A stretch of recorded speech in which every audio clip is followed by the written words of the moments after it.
Good evening, Robert. I'm so glad I was able to see you today. Good evening, Catherine.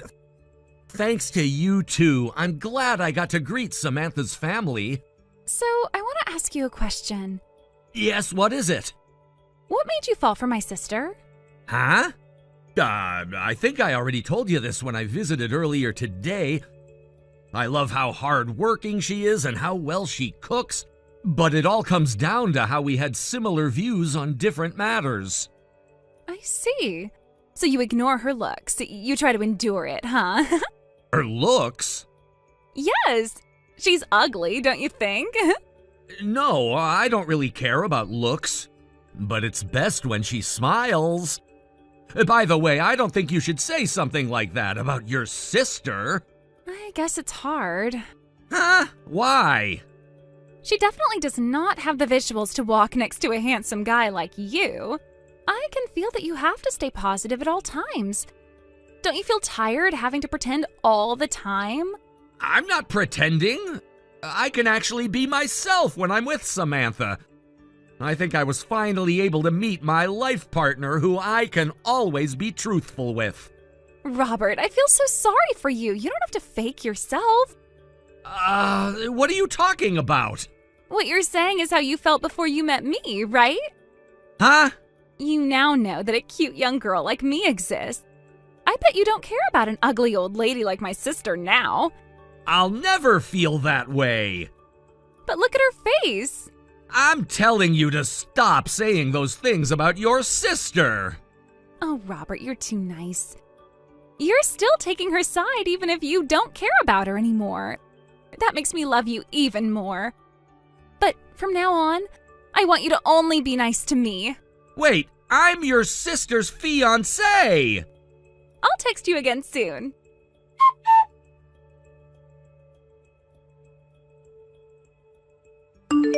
Hey, Samantha? Oh, Robert? Thanks for today. Nah, no problem. I'm so glad I got to greet your family. We've already visited your family, so I guess the next step is to get ready for our wedding. Yeah, you're right. And I already received messages from your sister. Huh? Already? Well, you've told me about her beforehand, but she's even more unique than I expected, you know?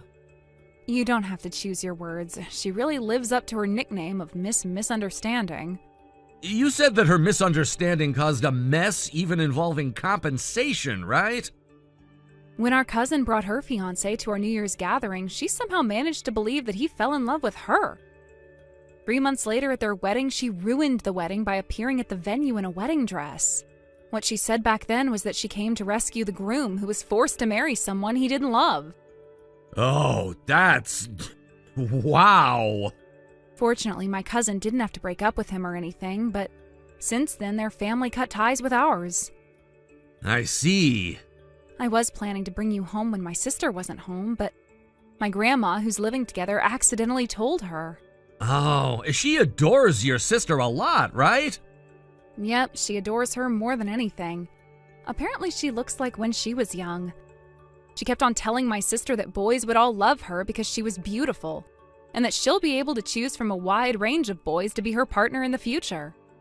She kind of brainwashed her. The only reason why she can still be bossy at home is because our grandma takes her side all the time.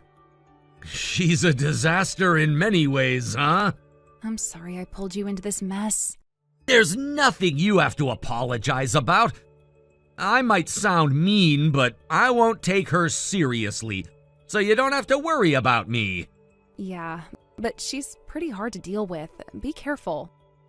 Okay, I'll be careful.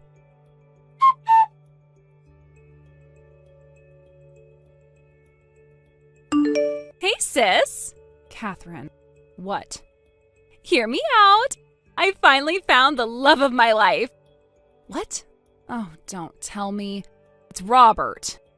Oh, you knew. I see. I guess he's so in love with me that he's that obvious. No way, I just thought so because you've done something similar in the past. First of all, I've already heard about the ridiculous texts you sent him. Ridiculous?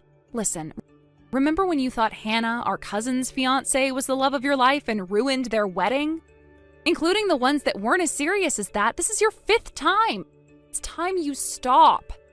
But, I'm sure that Robert fell in love with me. You have to give him up so that I wouldn't have to ruin your wedding. Oh, come on. Then starting from today, I'm Robert's fiancée. Where should I hold my wedding? Don't ignore me.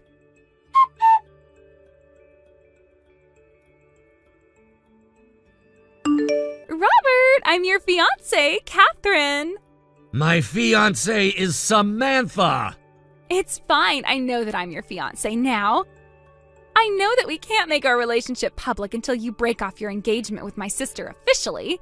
I won't break off my engagement. Hear me out. I want to have a budget of at least $50,000 for our wedding. Huh? Oh, I already have my wedding dress, so you don't have to worry about that. What? You already have a wedding dress? Yes, it's a sad story. I was forcefully separated with the man I used to date. I was about to get married to him. Okay. I was very sad, but it's all over now. And I was finally able to meet the love of my life, Robert.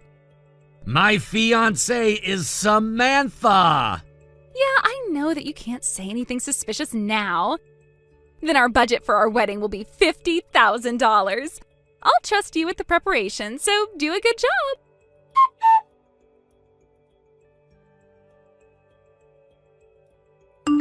Samantha, there's something I want to talk to you about.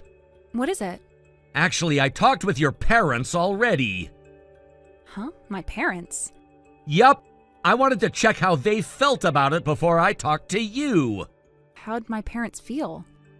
About your grandmother. Huh? I think we really have to do something about your sister. And to do so, we have to separate your grandmother who lives with your parents from your sister. Yes, but we never found a way to do so. I found out a way. Huh? Really? I want to talk about it in detail, so can you come over to my house tomorrow? Okay.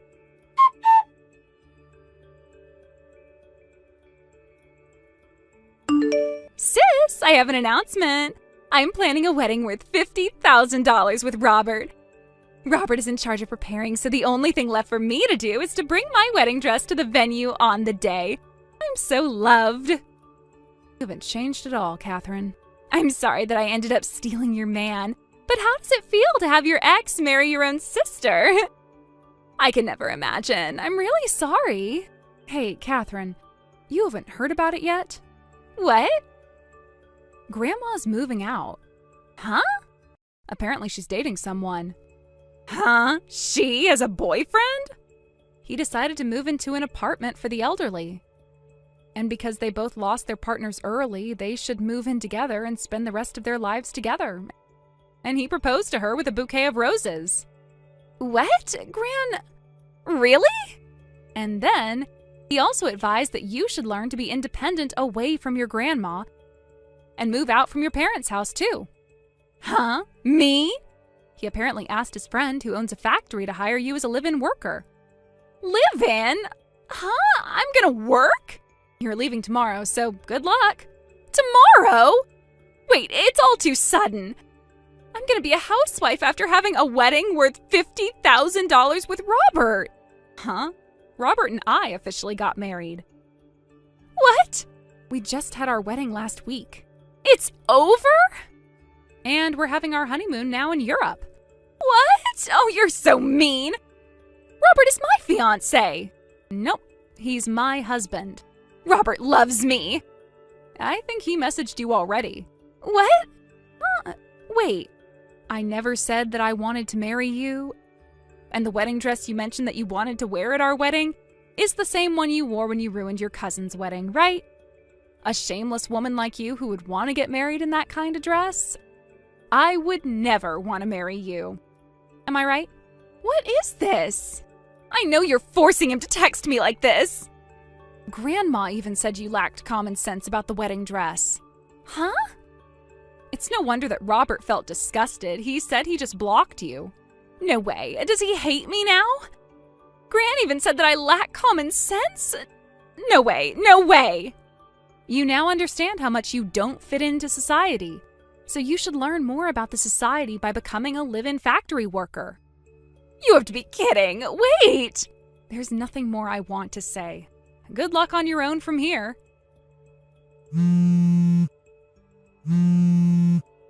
Sis?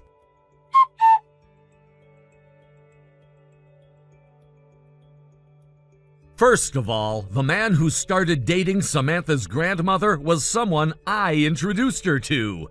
He was a unique guy, but I remembered that he was looking for someone to spend the rest of his life with.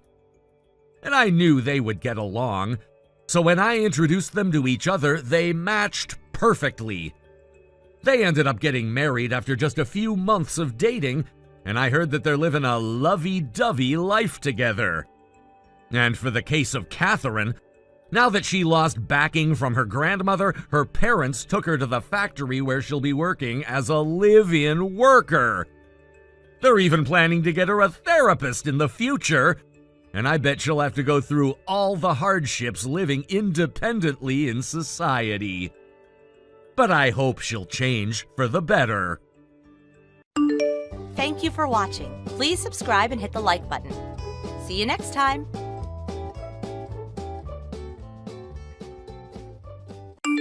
Harry, we need to talk. Okay, what's up?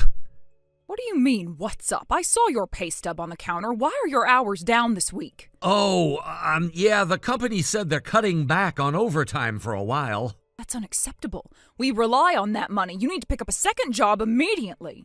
I'm trying my best, Mom. It's just things are kind of tight all around. A lot of places aren't hiring right now.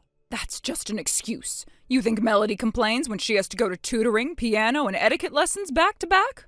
No, she does it because she knows how important it is. I didn't say I was complaining. I wanted to explain what's going on. Well, explanation or not, you're still expected to bring in your fair share. This house isn't going to run on excuses. I know. It's just that with my hours cut, I won't have much left after giving you your half. That's not my concern.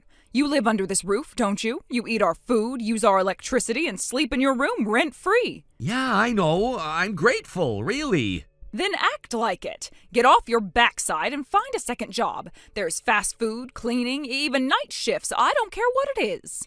I'll start looking, okay? Good, because if you don't, you'll be out of this house by the end of the month. I won't carry dead weight. I'm not trying to be dead weight, Mom. I'm really tired lately. The factory work is a lot, especially with the morning shifts. Oh, boo-hoo. Melody wakes up at 6 for yoga and manages to attend 3 advanced classes before lunch. You're not special, Harry. I didn't mean to compare. I guess I was hoping maybe things could ease up a little. Ease up? While your father and I are struggling to give your sister the life she deserves, you think this is the time to get lazy? No, I don't think that. Honestly, Harry, sometimes I wonder what happened to you. You used to be so promising. Then you dropped out of school and now you're just drifting.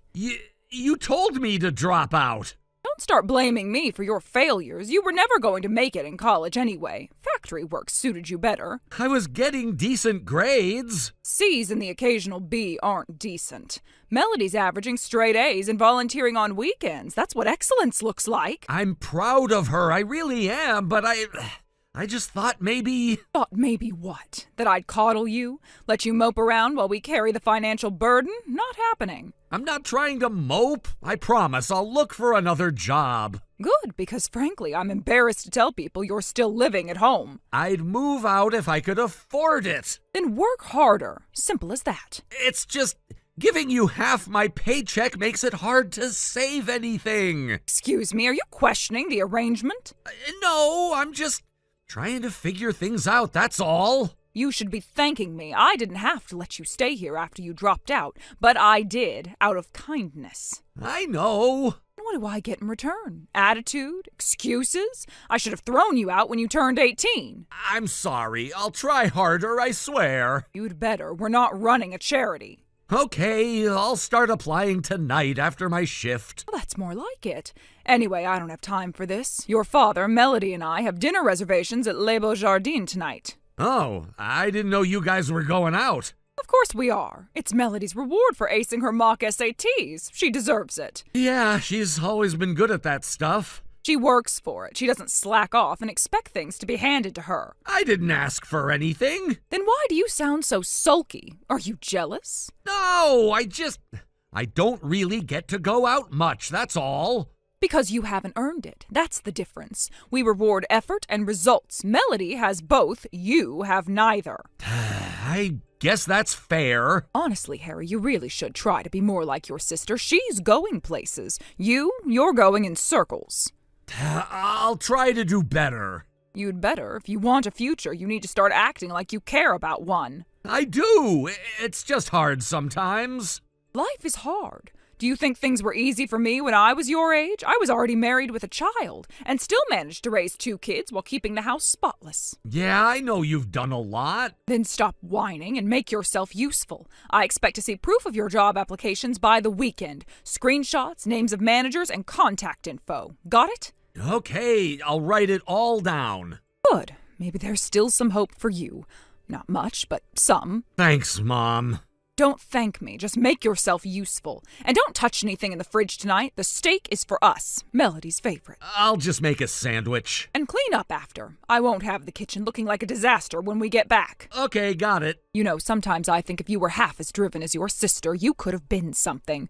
But you never had that spark. Not like she does. I guess maybe I'm just not like her. Clearly, but that doesn't mean you can't try. Though honestly, I'm not holding my breath. I'll try, Mom. I promise. Well, you'd better. Now I have to finish getting ready. Melody wants her hair curled just right for the restaurant. We've got a reservation at 7 sharp. Don't bother calling or texting unless it's an emergency. Okay. I hope you all have a nice time. We will. Don't forget, applications, proof, or you're out by the end of the month. I understand. I'll do it.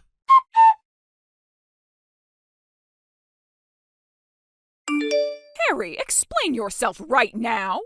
I just heard from that nosy woman across the street that you don't have a job anymore. What have you done? I didn't do anything wrong, Mom. The company shut down. They went bankrupt. We all got let go. Oh, don't give me that. You expect me to believe that you had no warning?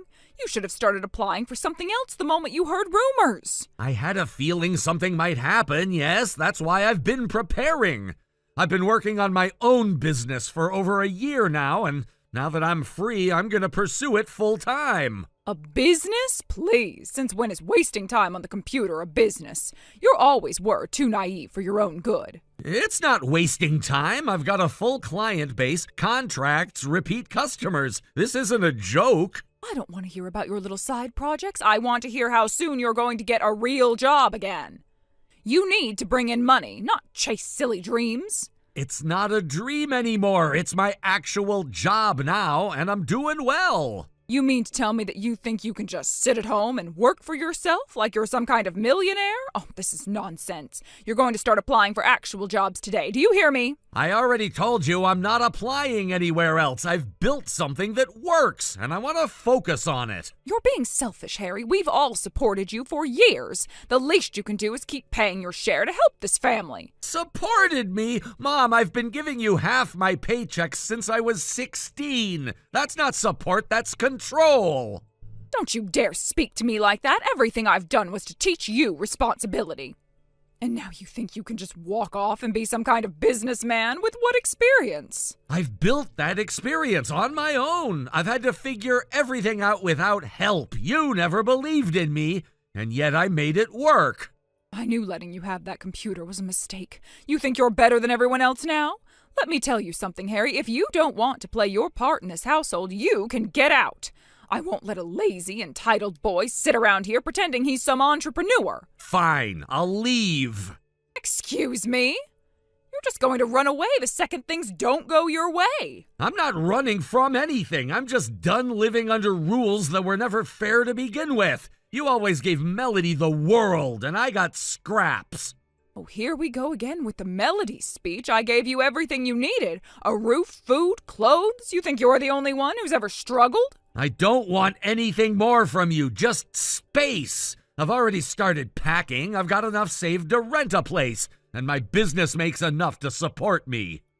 Enough? What do you think enough is, Harry? You'll be crawling back in a week, broke and starving. I won't, because I'm already earning $75,000 a year. That's more than I ever made at the factory. You are lying. No, I'm not. I have the invoices, contracts, even a financial advisor helping me now. That can't be right. You're not capable of that. You've never been capable. Maybe you just never wanted to see what I could do. I gave you everything, and this is how you repay me? Throwing it back in my face? You gave me conditions, control, and guilt. That's not love, Mom. You ungrateful little brat. You know what? Good. Go. See how the world treats you. You'll see how hard life really is without a mother to keep you grounded. Honestly, I'm looking forward to figuring that out on my terms. So you're seriously leaving? Right now? I'm finishing up a few things. I'll be out by the end of the day. Oh, don't come crawling back to me when your fantasy life collapses. I won't. I've made peace with it. I just hope. Maybe someday you'll realize I deserved better than how you treated me. You're lucky I don't tell your sister what a disgrace you've become. You've already told her everything else you think is wrong with me. What's one more thing? I can't believe this after everything. Goodbye, Mom.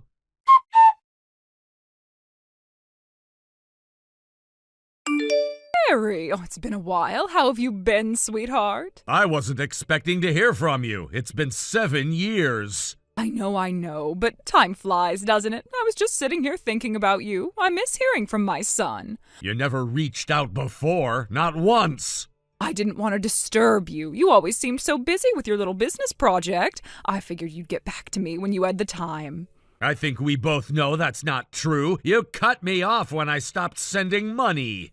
That's not fair. I was giving you space, letting you grow. You always said you needed independence. After everything, I needed more than space. I needed peace. Come now, don't be so cold. I was hoping we could catch up, maybe even grab lunch sometime. I could cook your favorite chicken Alfredo with extra Parmesan, just how you like it. You haven't made me that in over a decade. You used to say Melody hated the smell, so we stopped having it. Oh, well, that was so long ago. Things are different now. I'm trying to turn over a new leaf. A family should stay connected, don't you think? Why are you really texting me? What's going on? All right, I'll just say it. Melanie got married last year to a doctor.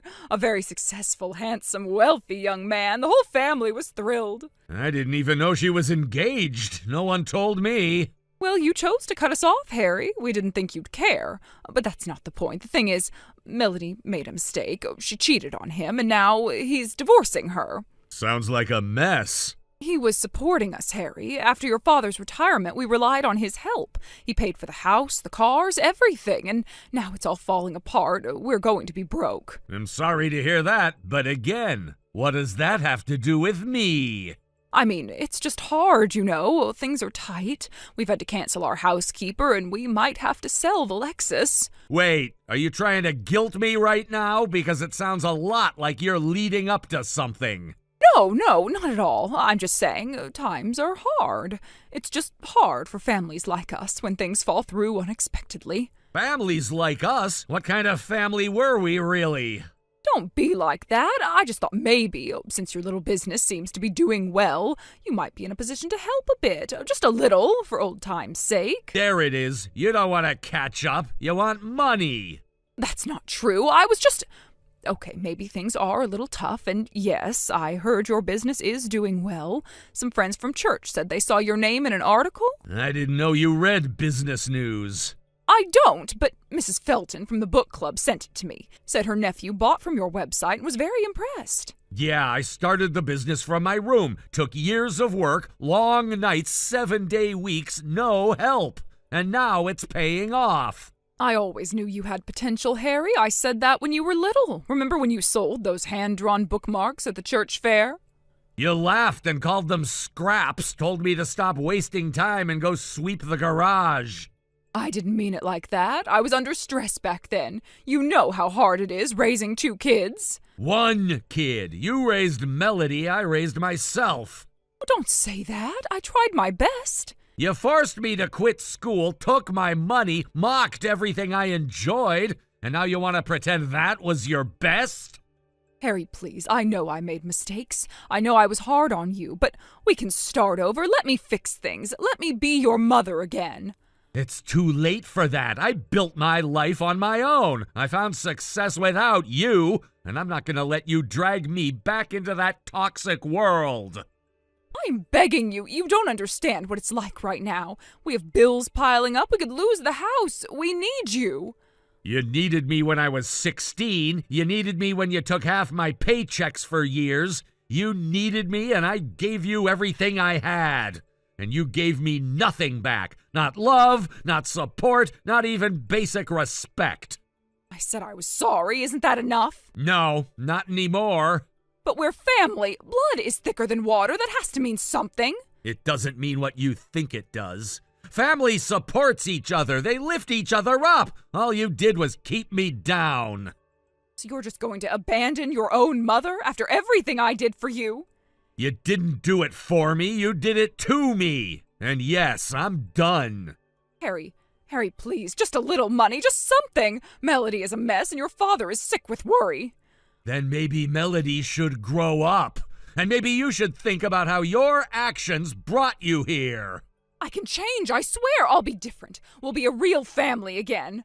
I already have a life, one I'm proud of, and it doesn't include you. Goodbye. Don't do this, please, Harry, please.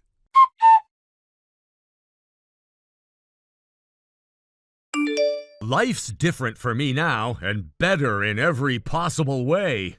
My business is thriving, and I finally have full control over my time, my income, and my future. My wife and I are expecting our first child soon, and that's changed how I see everything. I think a lot about the kind of father I want to be, and more importantly, the kind I refuse to be. I'll never force my kid to give up school or their dreams just to serve someone else's comfort. I'll never treat them like they're a burden to manage or a bank account to drain. They'll grow up knowing they're loved, respected, and safe, not manipulated or pushed aside for someone more special. Melody and I don't talk much, but I heard she finally stood up to our parents. Mom tried pulling the same stunts with her, guilt-tripping, demanding money, acting entitled to whatever Melody had. But Melody wasn't having it. She said no and walked away. She doesn't visit, she doesn't call, and honestly, I don't blame her. When I stopped giving in, they acted like I was heartless. When Melody did it, they just fell silent. With no one left to control, no money coming in, things spiraled fast. The house was repossessed a few months ago. Last I heard, they were bouncing between shelters and staying with distant relatives. It's a strange feeling, knowing the people who once acted like I owed them everything are now struggling on their own. But I don't feel guilty. They made their choices and now they're living with them. I gave them too many chances. I begged for too long to be treated like family. But now I see it clearly. They never wanted a son. They wanted someone they could use. That cycle ends with me. My kid will never question whether they're loved. They'll never have to earn their place in the family. They'll never be told their worth is tied to a paycheck. I'm building a life that's mine, not because I got lucky, but because I finally believed I deserved better. I don't think about my parents much anymore. There's too much ahead of me that's worth focusing on. A home filled with love, a partner who supports me, a child who'll grow up safe, happy, and free. And for the first time in my life, I'm not scared of what comes next. I'm ready for it. Thank you for watching. Please subscribe and hit the like button. See you next time.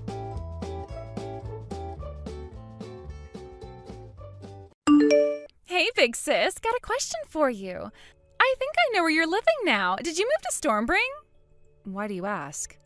I was doing some shopping downtown, and I could have sworn I saw someone who looked just like you. She was wearing your exact same style of clothes, plain, boring, outdated, tacky. There's no way there's anyone else out there who dresses as badly as you do. So what if I am living in Stormbring? What's it to you? I have an announcement to make. I just moved to Stormbring, too. You moved? Harry's company transferred him over here, so we just moved here a little while ago. Is that so? I wasn't aware that his company had a branch in Stormbring. Uh-oh, is this where you try to pry more information out of me? About what? About what Harry, the man who left you because you were a useless, dried-up, barren old hag and married me, is doing these days. Look, don't even bother trying, Nicole. Harry has completely put you out of his mind. You're nothing to him anymore. He's head over heels in love with me. I can barely keep him off me at night. Jamie, please, it's been 7 years. I have absolutely no interest in him, and I haven't for quite some time now. You're not fooling anyone. What, do you want me to still be pining for him or something? Like, is your affection for Harry only based on your hatred for me? No. He's a total dreamboat. I would love him even if he was never married to you. Good for you. Is that all you wanted to tell me? Can I go now? I'm pretty busy over here. Hold it right there, Nicole. Tell me what your address is. Now that we're living so close to each other, I'd love to come over and catch up.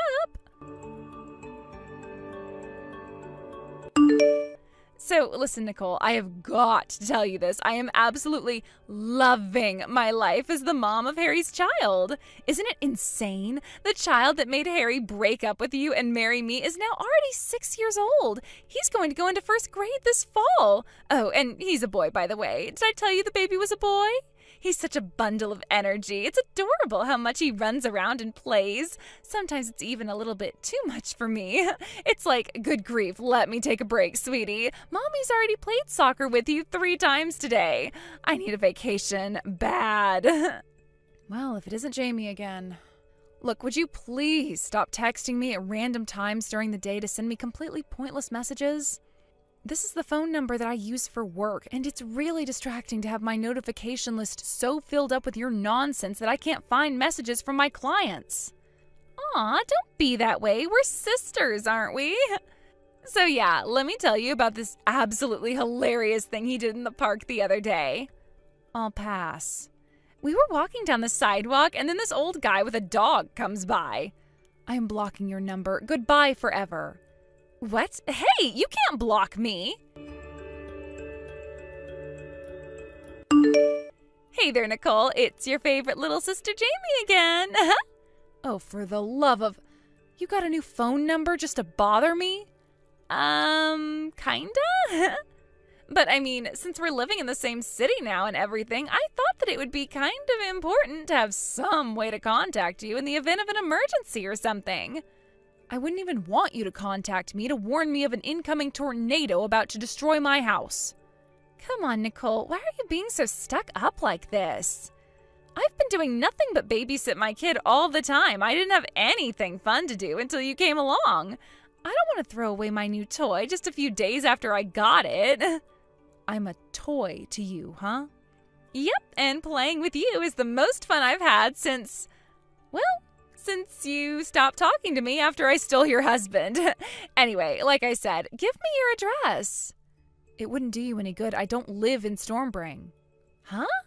Whoever you saw downtown the other day, I can tell you for sure that wasn't me, seeing as I've never even set foot in that city in my entire life. You're such a bad liar, Nicole. Do you really expect me to believe that I didn't recognize my own sister? Believe it or not, it's the truth, so... Sorry, sis, but I'm not gonna let you spoil my fun so easily. I finally found you after all these years, so I have a lot of gloating to catch up on. It's whatever. We live in the same city anyway. And since I know what store you shop at, it won't take any time at all for me to track you down by myself.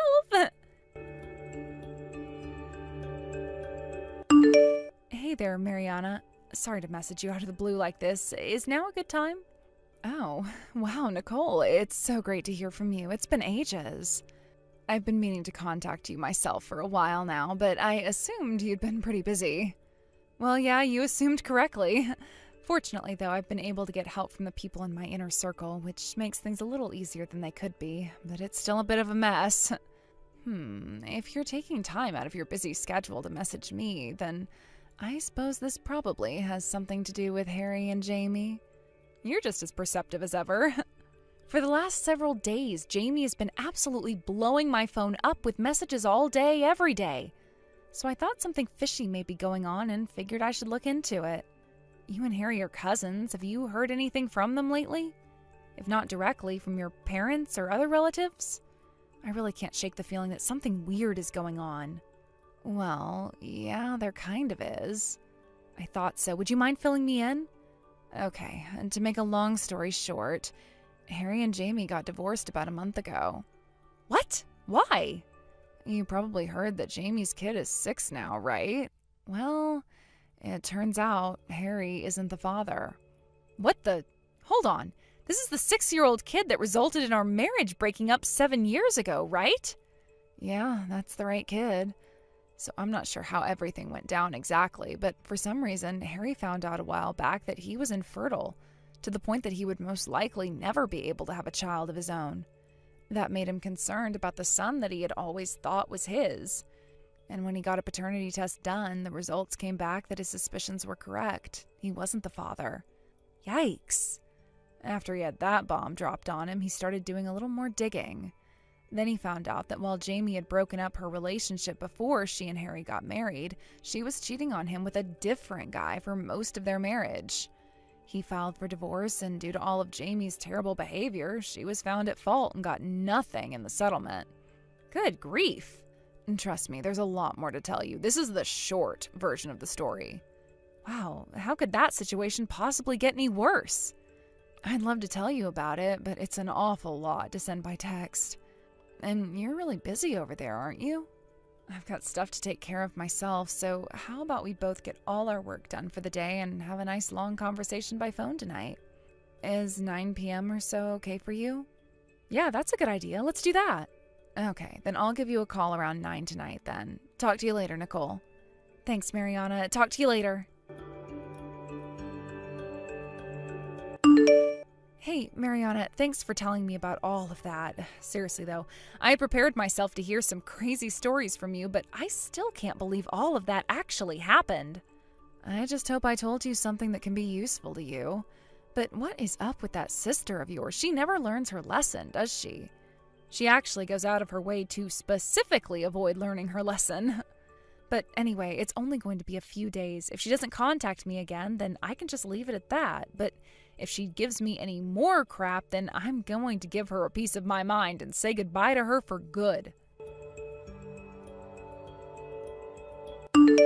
Hey there, Nicole. Wow, would you believe how much trouble my son has been causing for me today?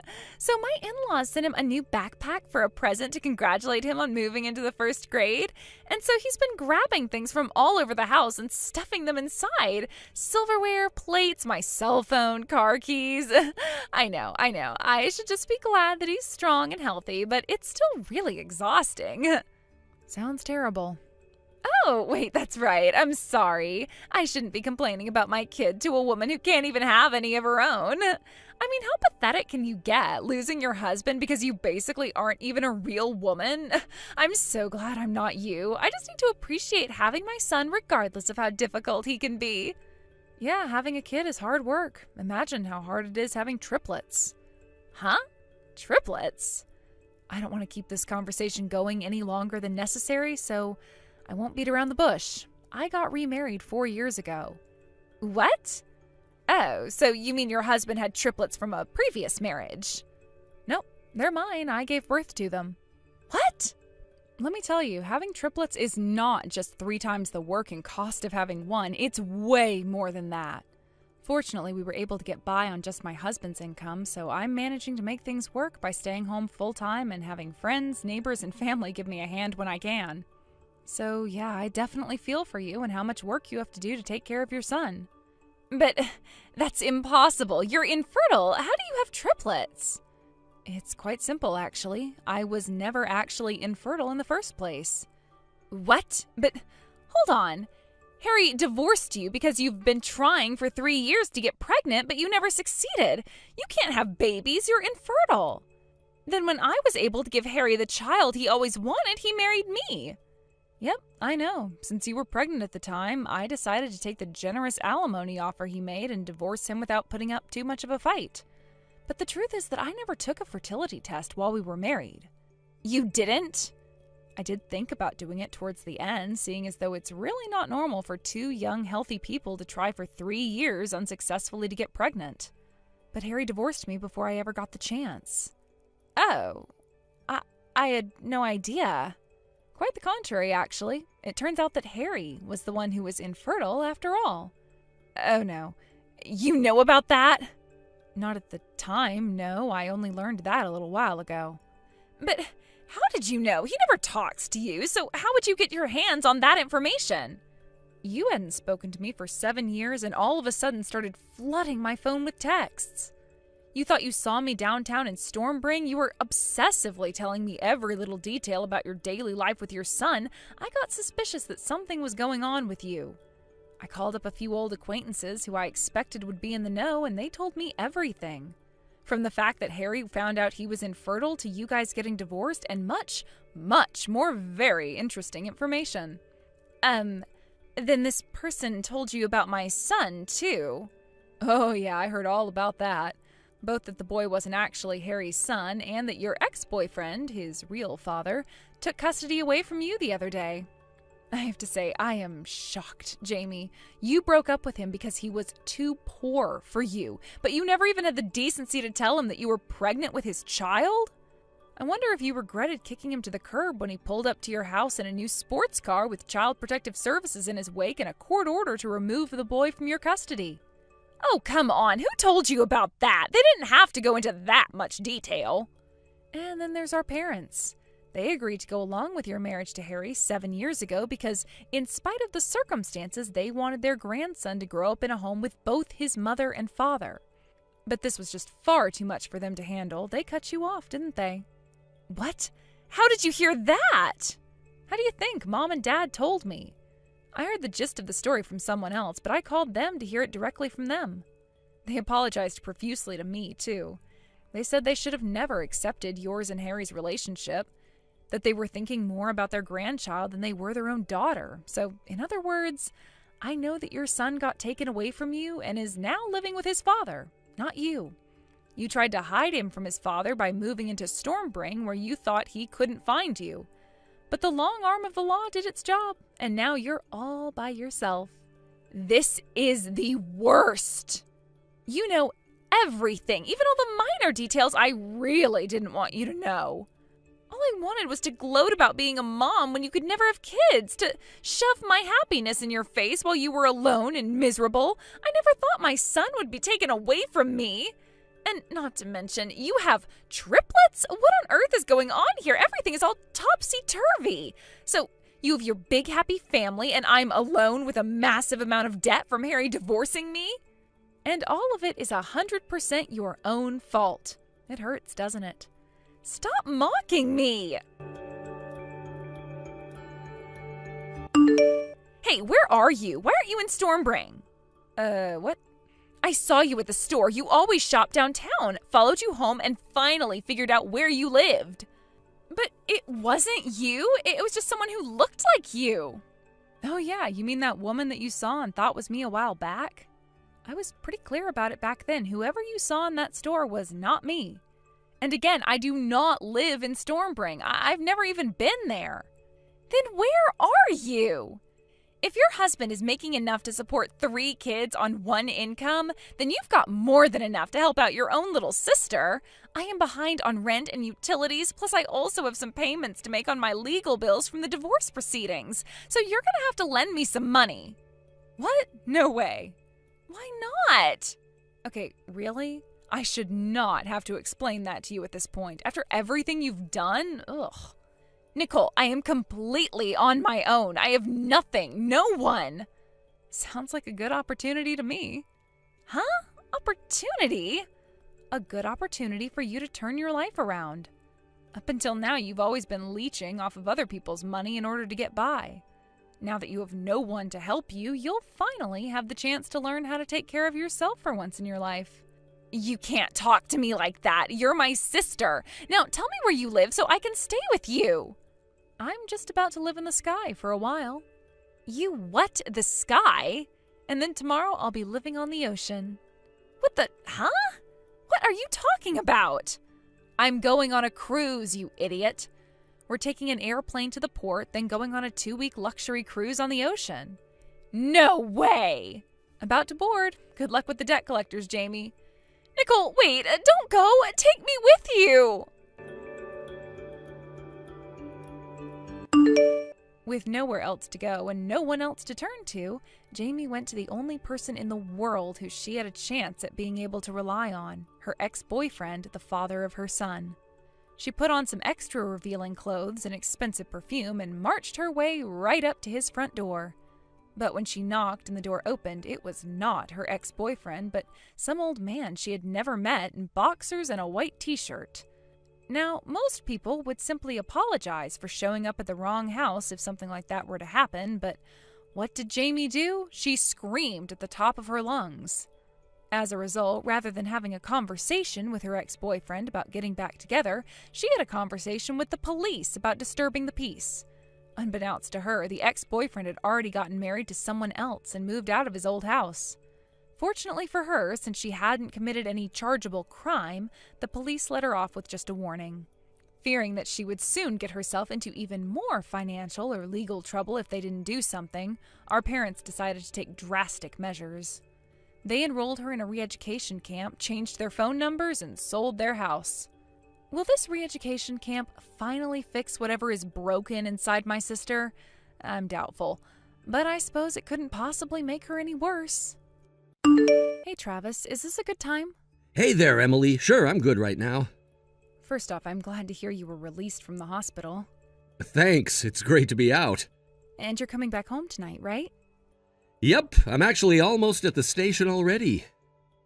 That's great. I should be getting there right on schedule at about 4:30. I'll come and pick you up. Thanks, Emily.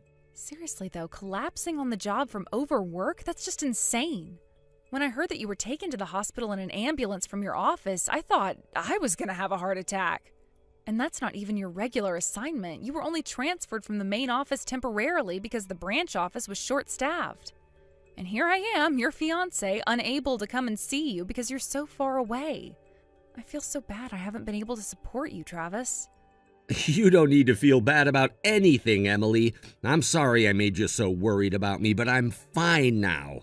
I'll be going back to my regular duties at the main office next week, so I'll be able to relax and get back into the swing of things at my own pace.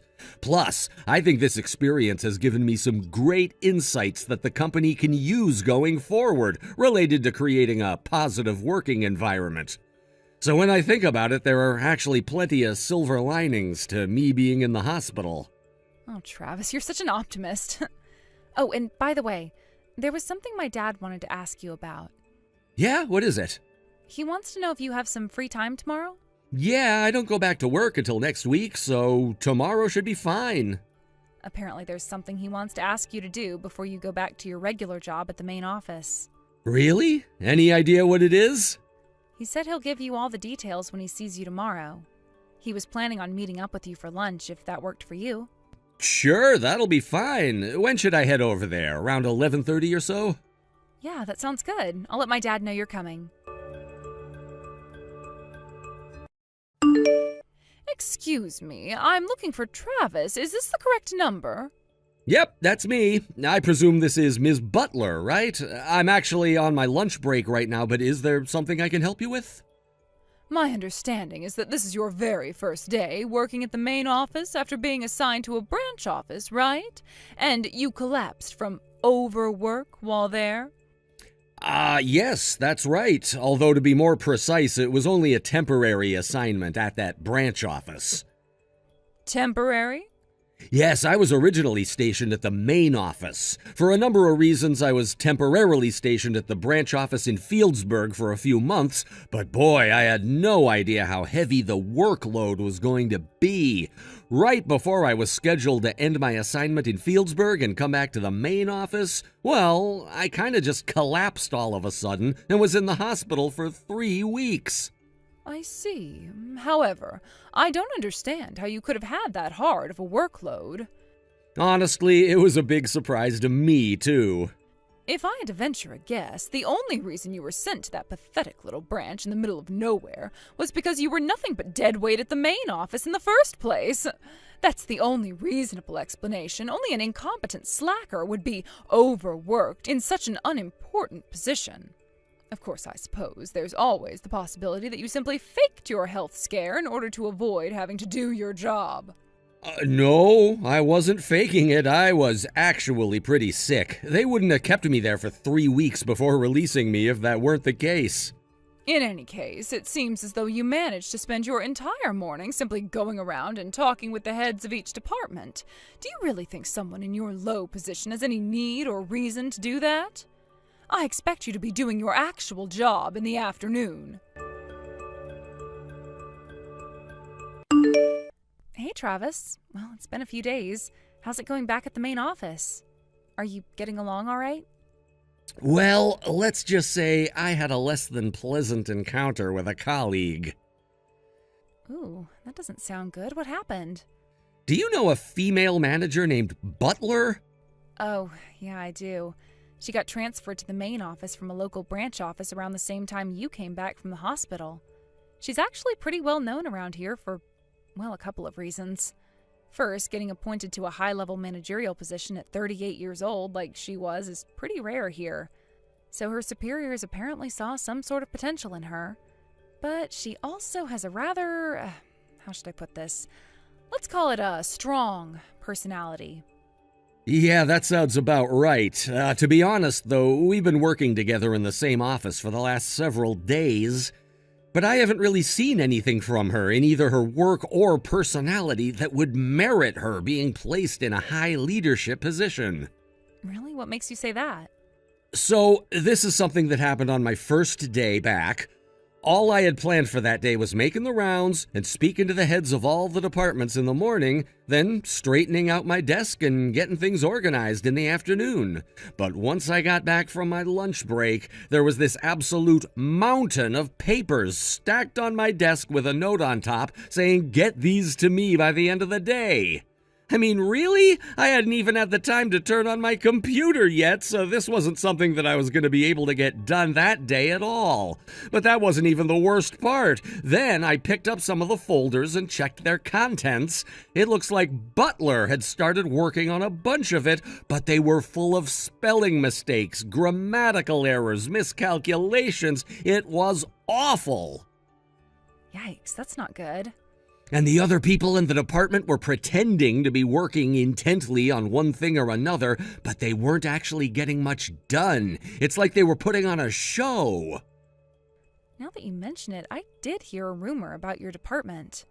Apparently, when you walked into the office this morning, all the other people in the department started trembling. Everyone except for Butler, that is. I'd imagine that's because I did the unimaginable.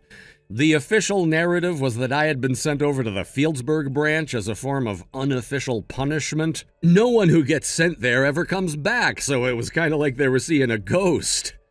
Yeah, or a zombie or something.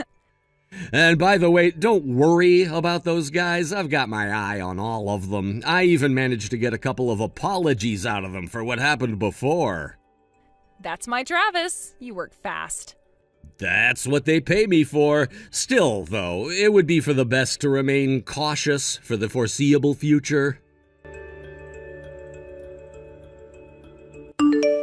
I can't say I'm surprised, Travis. You put the bare minimum effort required into the assignments you were given and spent the rest of your time playing around on your computer.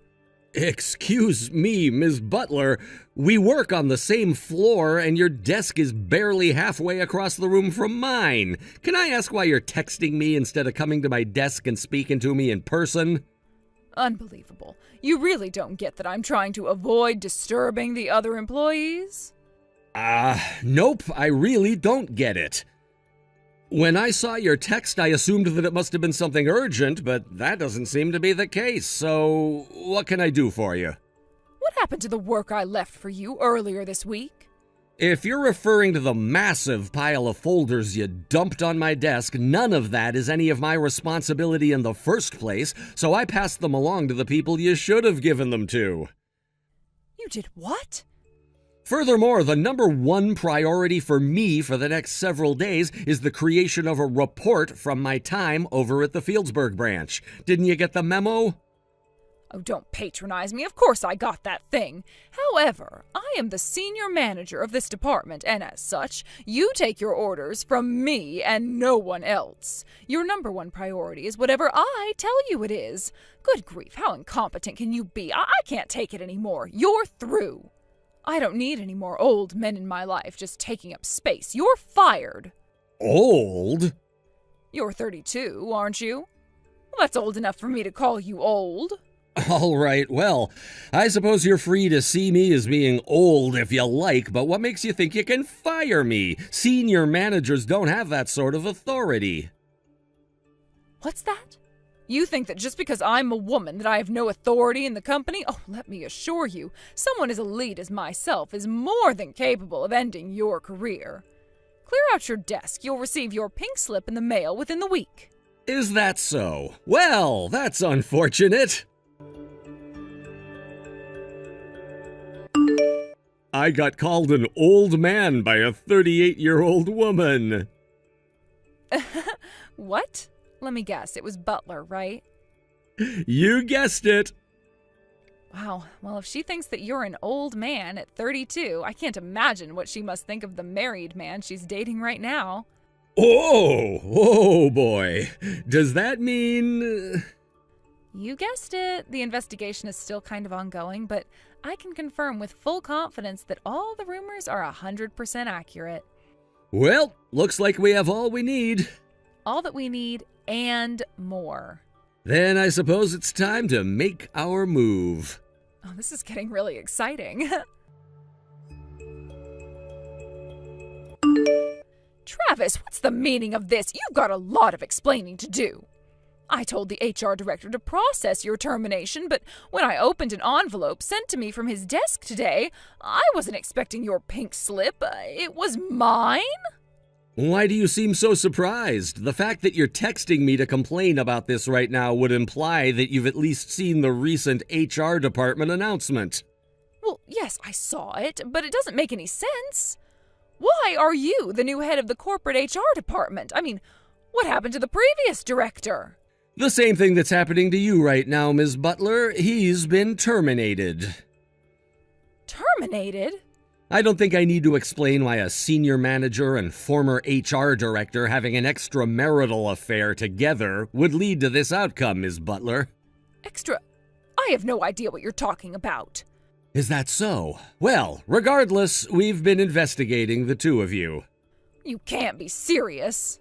It's bad enough that you personally sought out an affair with a married man, but to make matters far worse, the former HR director then used his position within the company to give professional favors to you, his mistress. Huh, I knew that's what this was all about. You think that a woman could never make it in the business world without sleeping with her boss.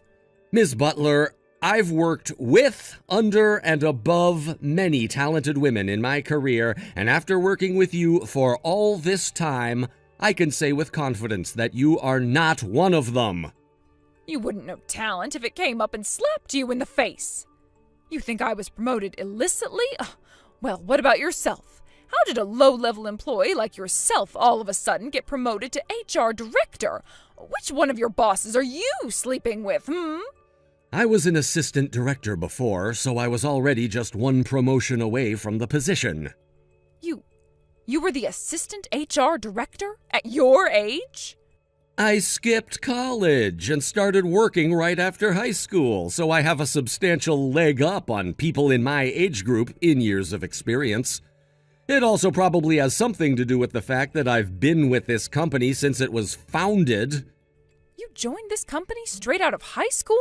Yep. My family's circumstances made it difficult for me to go to college, so I'd already planned on not going. With a bit of luck, I managed to earn the respect of the current company president, so he brought me into the company, and, well, the rest is history. Hold on just 1 minute. If you were really such a promising employee, then why on earth were you shipped off to the Fieldsburg branch? Everyone knows that's where the company sends all the people who they can't fire to keep the damage they cause to a minimum.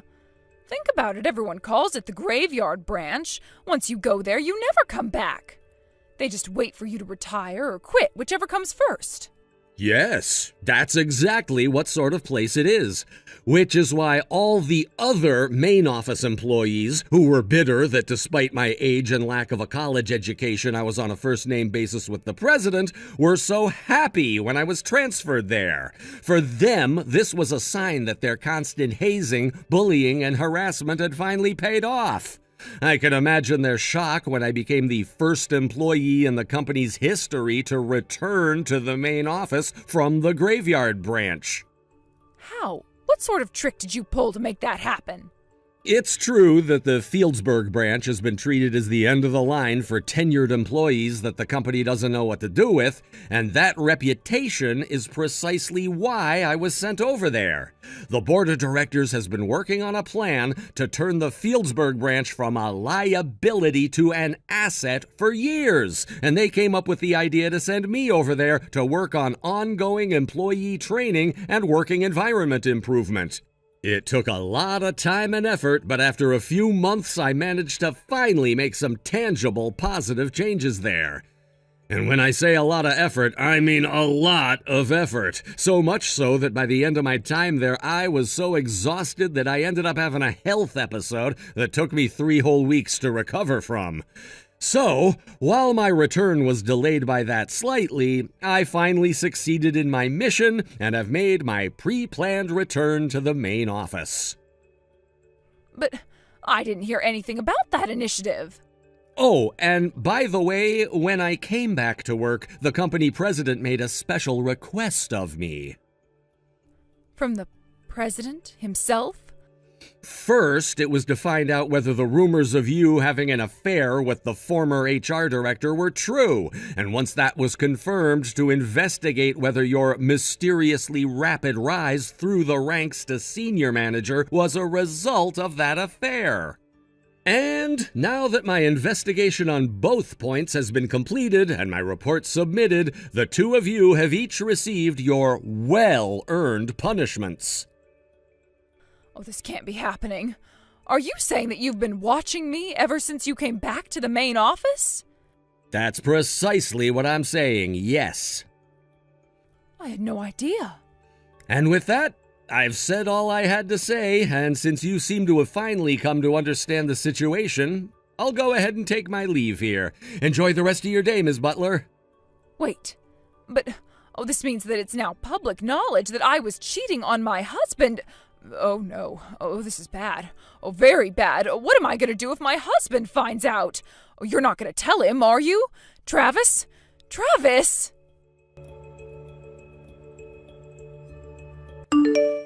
Ms. Butler's behavior was utterly shocking for a married woman.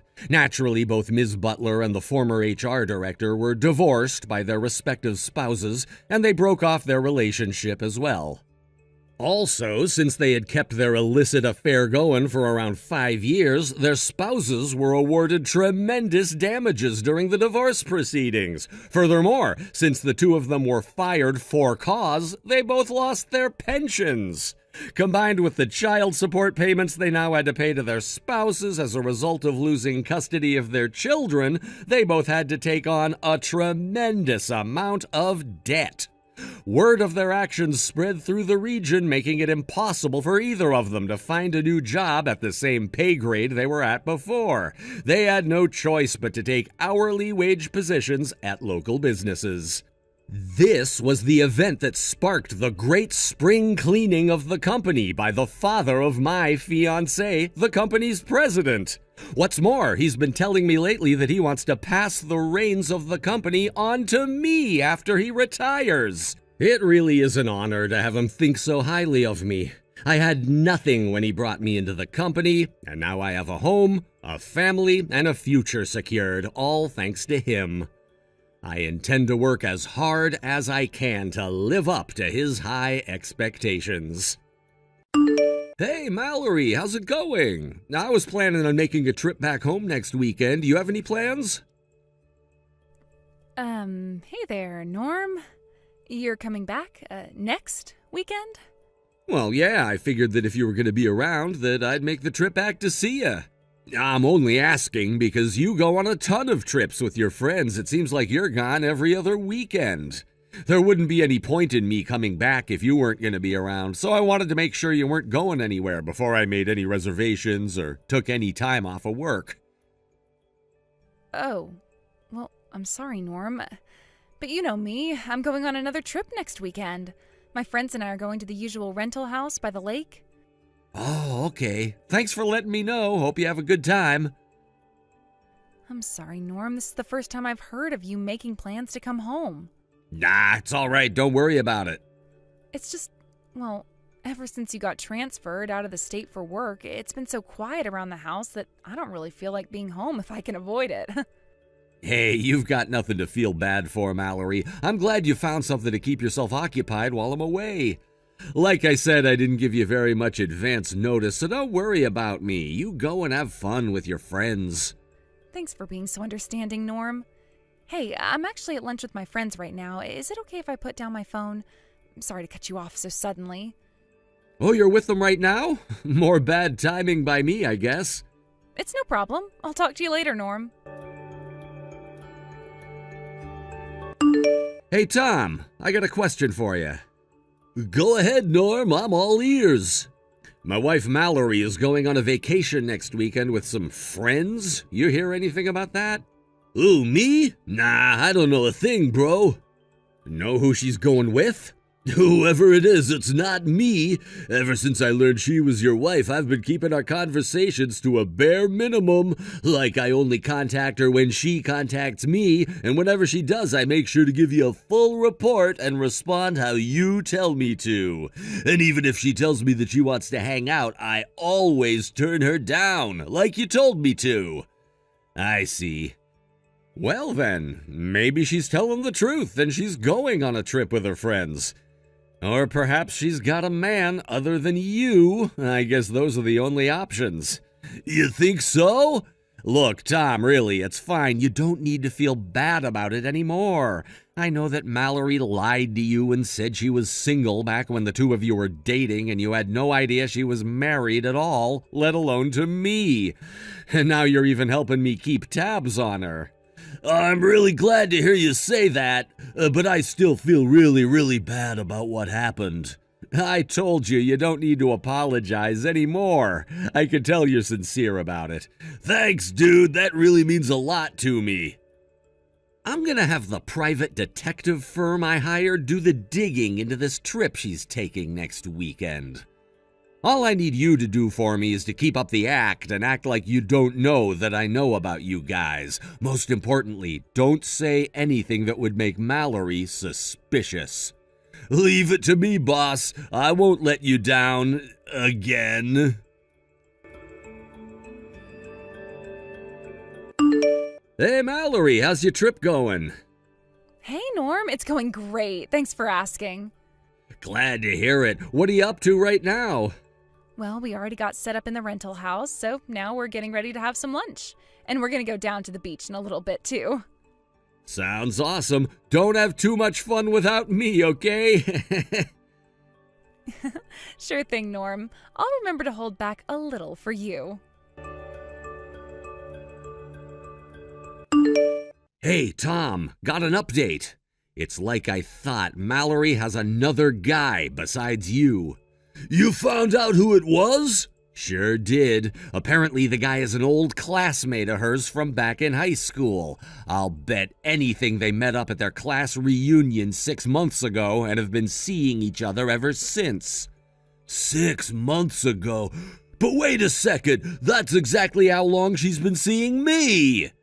And not just that, it's been just 7 months since I got stationed over here for work. My God, that woman didn't even wait a month after her husband left the house to start fooling around with a bunch of guys. We also can't leave out the possibility that she has even more guys on the hook that we just don't know about yet. Holy! Wow, I cannot believe how awful my taste in women is. How many dudes is this chick banging right now? You know, no offense, Norm, sorry, but man, that girl is something else. She deceived me, she deceived you. Chances are she's deceiving this other guy as well, Tom. There's no need for you to feel bad or guilty. We're all her victims. Let's just focus on giving her a taste of her just desserts, all right? Yeah, we're gonna absolutely wreck her, dude. Hey, Tom, do you have a minute? There's something important I need to talk to you about. Oh, Mallory, haven't heard from you in ages. What's up, babe? Well, the thing is, I'm pregnant. What? And, well, there's one more thing that I need to tell you. I know once I say it, you're gonna think I'm the worst woman in the world, but you deserve to know. The truth is, I'm married. I told you I was single, but my husband's just out of town on business. He's been transferred to a branch out of state for the last 3 months. He hasn't been home since he left. And so, since I haven't seen my husband at all, that means the baby is yours, Tom. Whoa. That's pretty heavy, babe. I know, this must be a huge shock for you. But I also want to tell you that you're the one I really love, Tom.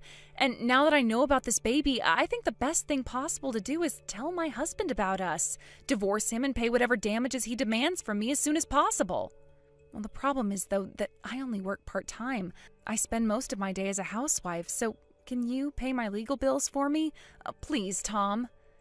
Whoa, what? I mean, think about it, Tom. Your parents own that fancy French restaurant, right? You should be able to shell out $50,000 or $60,000 like nothing.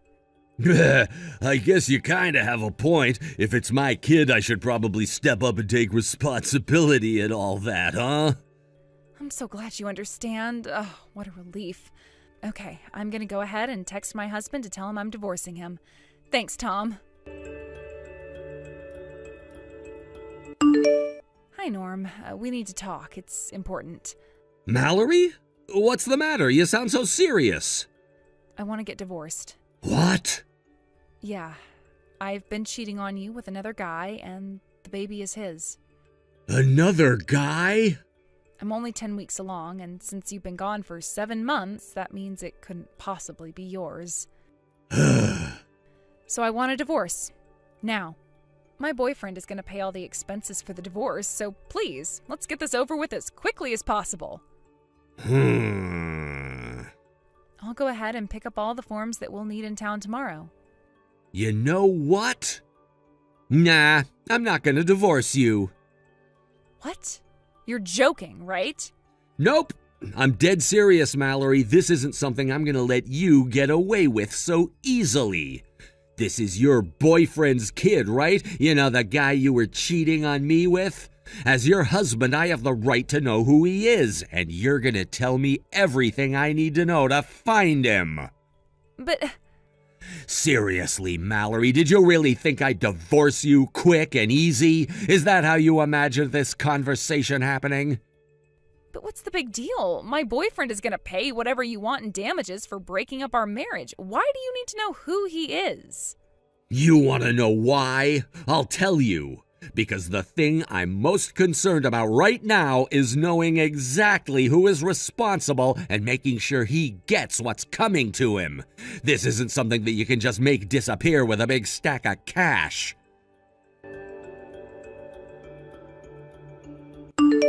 Hey, Tom.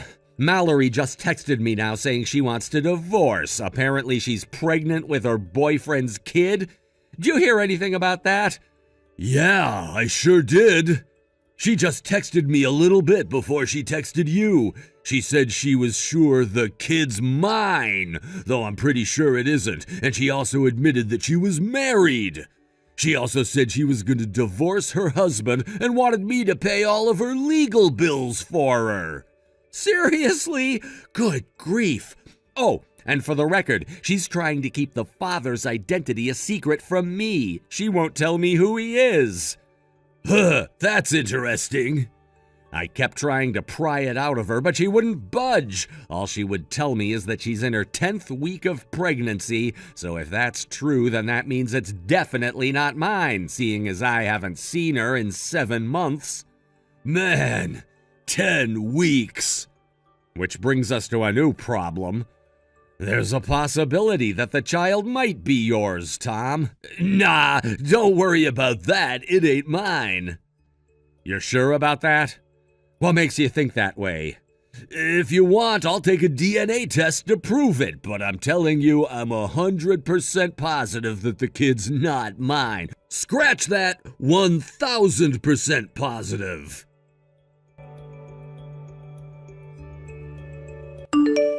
Hey, Norm, the results are in.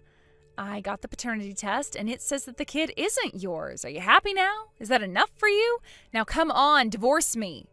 My boyfriend and I are deeply, truly in love, and we want to get married as soon as possible. You've already kept us waiting a month now. Let's get this over with already. I want a divorce, and I want it now. Didn't you get a big envelope with paperwork from my lawyer? Huh? You'll find all the information you need inside, like how much I'm going to be suing you for. And as for the divorce itself, I'll take care of that myself today. Really? You mean it? Unless I missed something in the paperwork, it seems to be in order, so I'll submit it to the courthouse, and once that's done, you can do whatever you want. Yes! Make sure you pay up. Oh, no problem. You'll get your money. Hey, Tom, I have great news. I finally got divorced from my husband. Now all we need to do is wait for the paperwork to get processed, pay off the damages from my husband's lawsuit, and we'll finally be able to get married. We're gonna have such a great life together. I can't wait to see you holding our little baby. What are you going on about? I ain't marrying you, you psycho lady. What? Why not? You're gonna be a daddy. Aren't you excited to see your baby's face? Nope, not really. I don't believe you. You can't run away from your responsibilities like this. You're a man, aren't you? Act like one. Let me ask you something, Mallory. Did you actually open the envelope that got delivered to you? Huh? I mean, not all of it, I guess.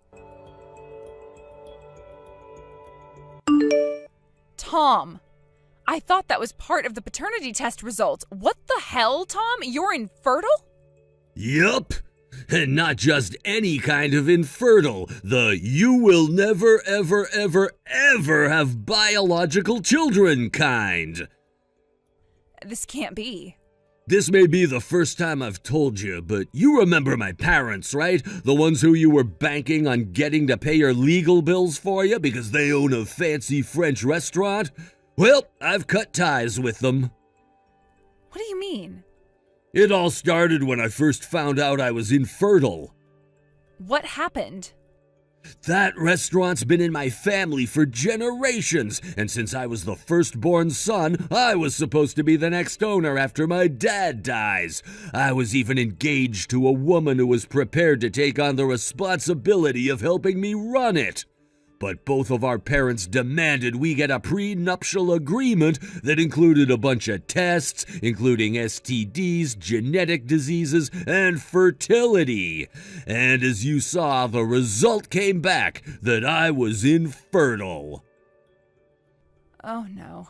After that, my parents decided to pass the restaurant on to my younger brother, and my fiancée left me too, for my younger brother.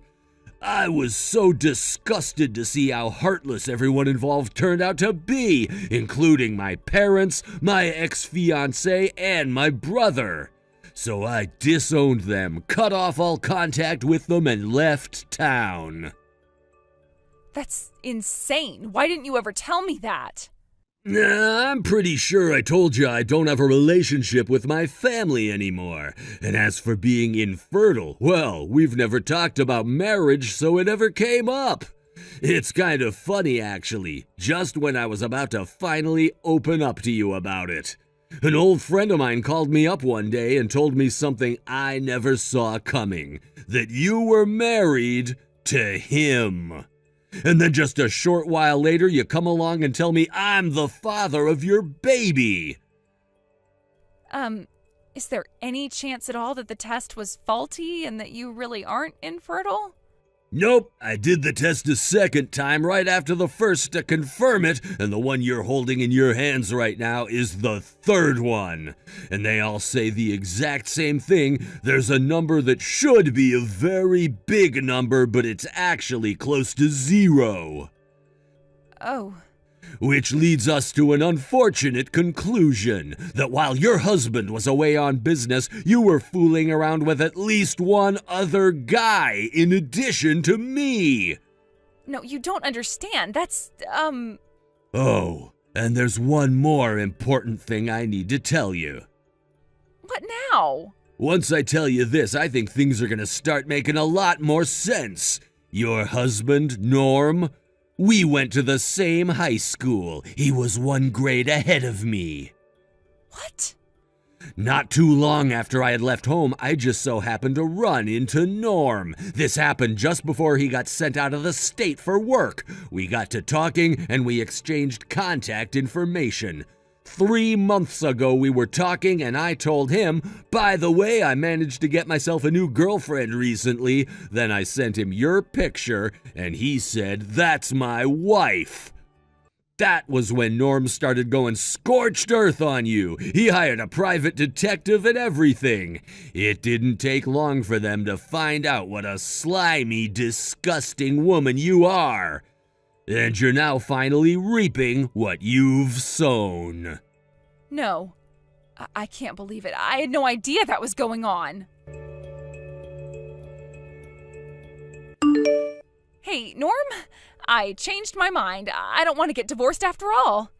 So it turns out my baby's father is actually, a penniless loser who would rather play video games all day than go to work.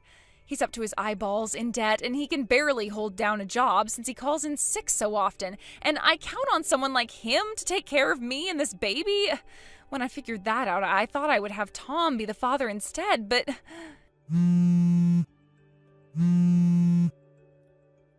Answer me, Norm! Norm, please pick up the phone. A few days later, the next set of paternity results came, and as expected, the child belonged to Mallory's high school classmate. Sadly, though, Mallory wasn't prepared to get married to a chronically unemployed slacker, so the two of them broke up. Also, as expected, Mallory's parents were livid when they heard what she had done. They told her that they weren't going to bail her out and that she'd have to work off her legal debts by herself. So she ended up deciding to go right to work as soon as the baby was born. They even offered to take care of the baby for her while she was at work, which was probably kinder to her than they should have been. Regardless, a few months later, Mallory stormed her way into Tom's parents' house. She started screaming nonsense to them about how they were now on the hook for taking care of her baby and her debt, but unsurprisingly, they didn't oblige her.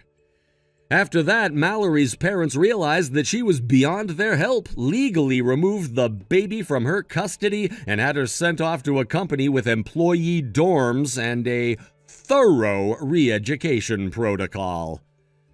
Not that it's any of my concern anymore, but I hope that company can slap some sense into her. Metaphorically speaking, of course. Maybe after a few months there, she'll learn how to live her life in a way that doesn't damage the lives of everyone who she encounters. Good morning, Tony. Can you believe it's almost time? The rest of our life begins tomorrow.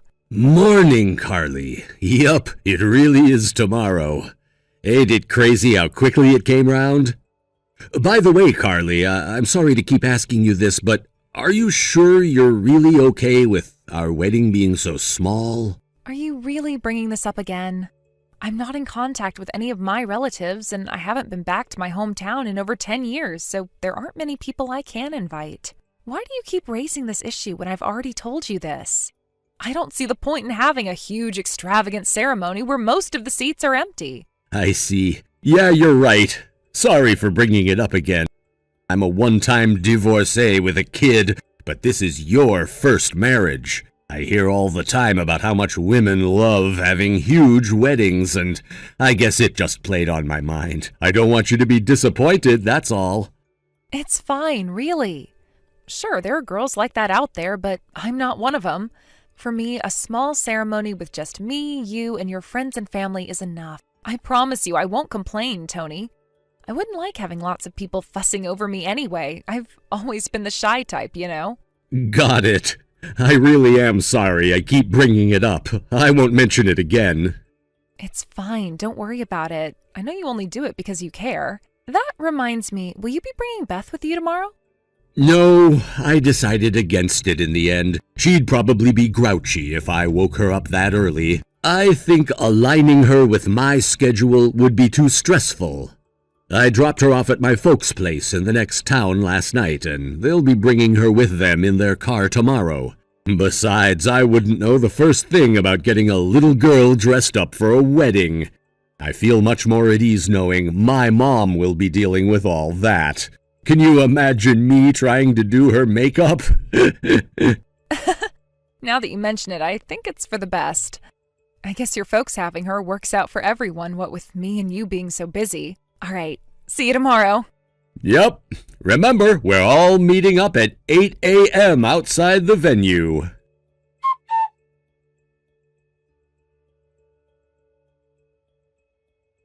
Tony, is now a good time?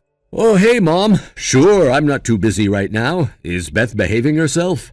Oh, Beth's being just delightful as always. I guess I didn't really need to ask. I feel blessed to have such a well-behaved daughter. Anyway, Tony, Beth just told me something a little worrying, so I decided to message you. Worrying? What's wrong? She's here with me now. She's going to tell me what she wants you to know, and I'm going to write it all down here word for word. Do you have time? I'll put everything she says in brackets. Wow, is everything okay?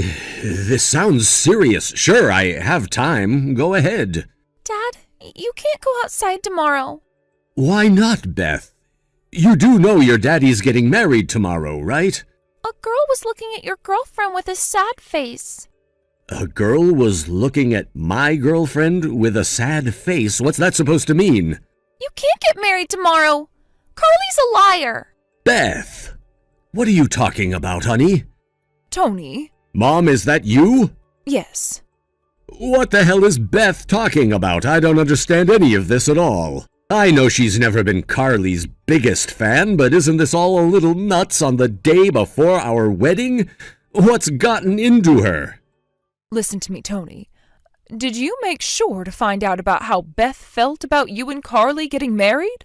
Huh? Well, sure, of course I did. She's my daughter, and proposing to Carly wasn't a decision I made on my own. I made sure to consult with her first and make sure she was comfortable with everything before going ahead with it. When Beth gave us her blessing, I proposed and started making the preparations for the wedding. But I would never have done any of it if I wasn't sure Beth was happy. My daughter always comes first, Mom. I see. Listen, Tony, the thing is, this is just my subjective feeling, so I wasn't even sure whether I should tell you in the first place, but to be totally honest with you, I feel compelled to. What is it? I know Beth can be a little sensitive at times, but I've gotten the impression she's been afraid of Carly for some time now. What? Afraid? But why? Even though she gave us the go-ahead for the wedding? I think there's a pretty good chance she was hiding her true feelings because she didn't want you to be upset with her. She might have been worried about how you'd react and didn't want to cause any tension or drama between the two of you. Hiding her true feelings? Do you think maybe she picked up on something important just before the wedding? And this is why she's saying all this now? Like what exactly? Well, wouldn't it have something to do with what she just said to you now? It seemed awfully like she was hinting at something. I guess it did. Are you free? Do you think you could come over for a little while to talk this through with her? I think there are some things that are best discussed in person, Tony. Besides, she's only 6 years old. I don't think she has the vocabulary to express what she really means over messages. Yeah, you're right. I'll be over in a jiffy.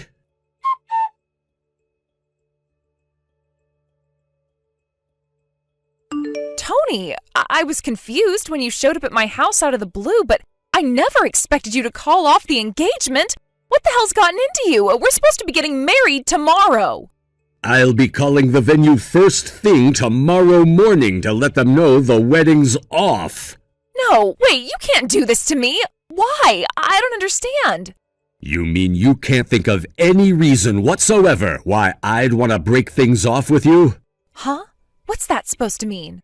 Did you really think I wouldn't find out? What are you talking about? I swear I don't have a clue what you're talking about. When I stopped by at your house earlier, did you think it was the first time I came over today? Huh? I needed to confirm something, so I stopped by at your folks' place this afternoon. Wait, what? Since when do you know where my mom and dad live? I was blessed with a miraculous opportunity to find out. I intentionally went without announcing my arrival beforehand, and when I got there, I knew I made the right decision. Because when I did, I met a woman claiming to be your mom who you told me was dead, and a little girl who referred to you as Mom. Who exactly is that little girl to you, Carly? She's one of my relatives' daughters. You see, she has this dumb habit of calling all of the grown-up women in our family Mom. We've been trying to get her to stop, but she won't listen. Your relatives? Your family? Hang on a second, Carly. Didn't you tell me you have no family? Oh, that? Well, well... So there are other members of your family who are alive and kicking? No, she's, my friend's daughter. Drop the act, Carly. I'm done with your crap already. I know everything, so there's no point in trying to hide it. How about you just be honest and make this a lot easier for us both? What do you mean? I decided to do a little digging after meeting your dead mom and the girl who called you Mommy.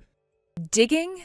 Nothing too crazy. I just went around knocking on a few of the neighbors' doors to see if they could tell me anything that might help make sense of all this. After you went back to your apartment where you live on your own, I found out that she is in fact your mother and the girl is your 4-year-old daughter. Wait a sec. No way. Did my mom tell you that? Your mom came clean because she felt bad for me about all the lies you'd subjected me to. Don't be mad with her. You made me believe this was your first marriage all along, didn't you? You lied about being childless, too. It turns out you were a one-time divorcee with a little girl just like me all along. Well, not exactly like me. I divorced my wife because I found out she was cheating on me. But in your case, you betrayed your husband by cheating on him with the gardener and tricked him into believing you were pregnant with his kid when it was in fact your lover's. That was the little girl I found out lives with your mom earlier today. I can't believe you'd try to hide something so important from me. We were supposed to be getting married tomorrow, Carly. I feel like you've plunged a dagger straight through my heart with your lies. Please, Tony.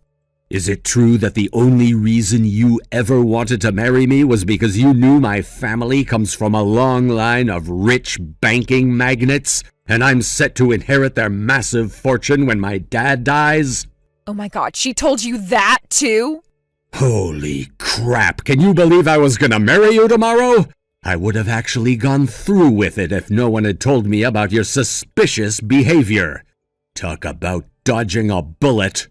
My suspicious behavior? Wait, did someone tell you about me? You were witnessed with your daughter by a certain individual I happen to be very close to.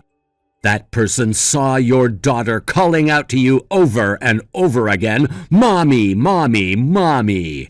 Then she saw you flat out ignore her while she desperately continued trying to get your attention with the most dejected, heartbroken look on her face.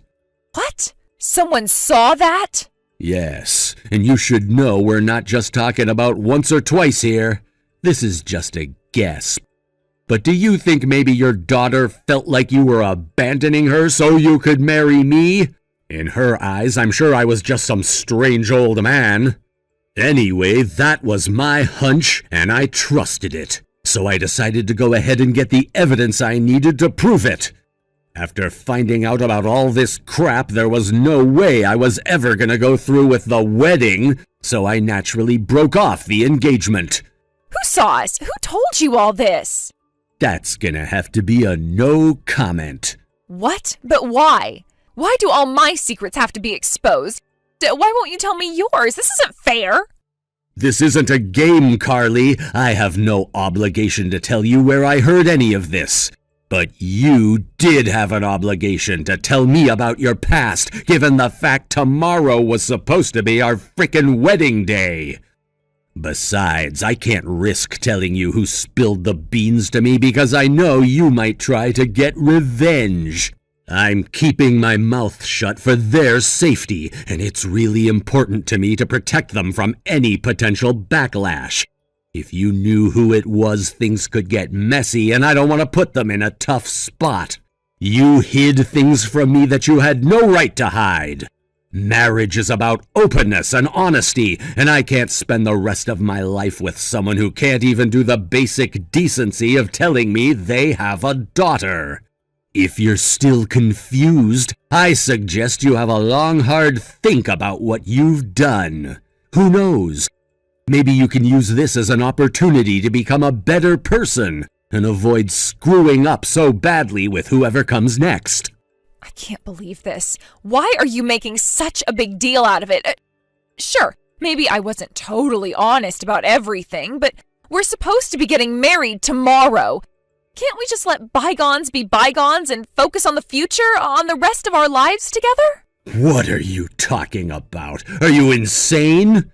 The fact that you think lying to me like this isn't a big deal is almost more worrying than the fact you did it in the first place. But I don't want to hear your buts. I need to deal with the more pressing matter of telling all of the guests tomorrow's wedding is off. I already told your mom about it. no, wait, just wait. Sure, I'll wait. Until you find a lawyer. I'm done speaking to you, so all further communications will go through the official channels. No, please, don't do this. I'm begging you, baby. Can't we just talk this through like mature, responsible adults before making hasty decisions in the heat of the moment? Don't throw away what we have. Goodbye. Tony, please don't do this. I'll do anything. Just give me another chance.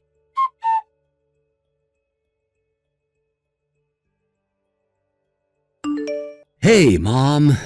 Thanks for introducing me to your lawyer friend. He's really good. And I feel a whole lot more relaxed about this whole thing for having him around. Will you be able to break off the engagement without issue then? Yeah, it's actually way simpler than I expected it to be. I can't understate how helpful Carly's mom agreeing to cooperate with me has been. I really owe her one. If the lawyer manages to get the compensation documents sent off today, I should get all of the money I asked for within a few days in one lump sum. Oh, and I'll also be charging her for the wedding cancellation fee. It's not as much as I thought it would be, but it's still only right that she covers it. I'm pleased to hear things are going well, son. I was worried things might get dragged out. But still, I can't believe it. Carly's mom's been living on the same road Beth goes to school on all this time. Right. We never really go that way unless we're taking her to school, right? Exactly. If not for the changes they made to the school districts this year, we'd literally never go to that part of town. I feel awful about having put Beth through all this, but I'm super grateful she helped open my eyes to who the person I was about to marry actually was. I owe her a lot, and I fully intend to let her know what a special little girl she is. Right, she's been very brave. How about you take her to Disney World as a little reward? I'm sure she'll forget the whole thing in a heartbeat as soon as her favorite theme park is mentioned. Didn't they just open a bunch of new rides based on their mascot, a Flicky Mouse? He's Beth's favorite, right? She has so many posters up in her room, I'm sure she'll jump at the opportunity for a day out there with her dad. I like the way you think, Mom. Let's do it! You want to come with? Are you sure you don't mind? You're the one who told me what Beth had to say when I was in the process of plunging head first into one of the worst decisions of my life, Mom. The least I can do is treat you to a day out at the theme park. You have no idea how grateful I am. Seriously, thank you. Oh, it's nothing, really. But still, oh, you're right. It's time you reevaluated your choices in women, son. I don't like to get involved in these things, but I can't help but notice a pattern. This is the third woman who's turned out to be no good, isn't it? Ah, you're right, when you put it like that.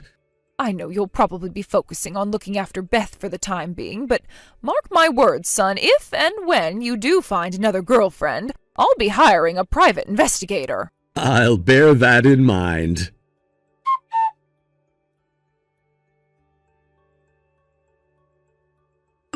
Tony, I have some super good news for you.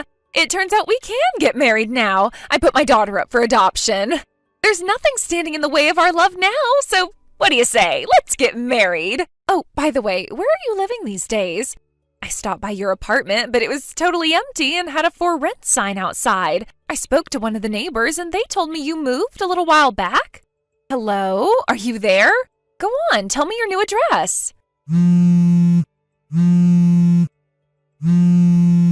Tony, hurry up and tell me your new address so we can be together, baby.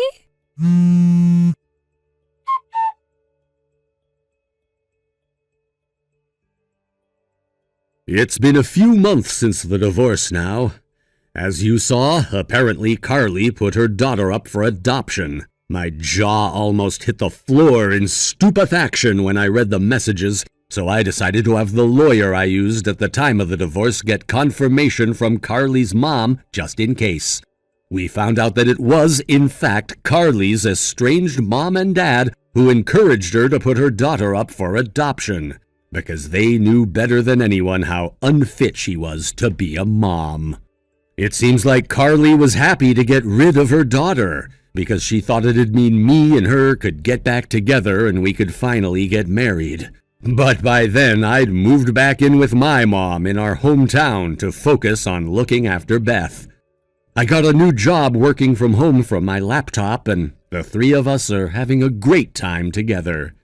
Even in spite of me making it abundantly clear I never wanted to see my ex-fiancée again, she insisted on bombarding my phone number, email, and my mom's mailbox with letters begging for my forgiveness.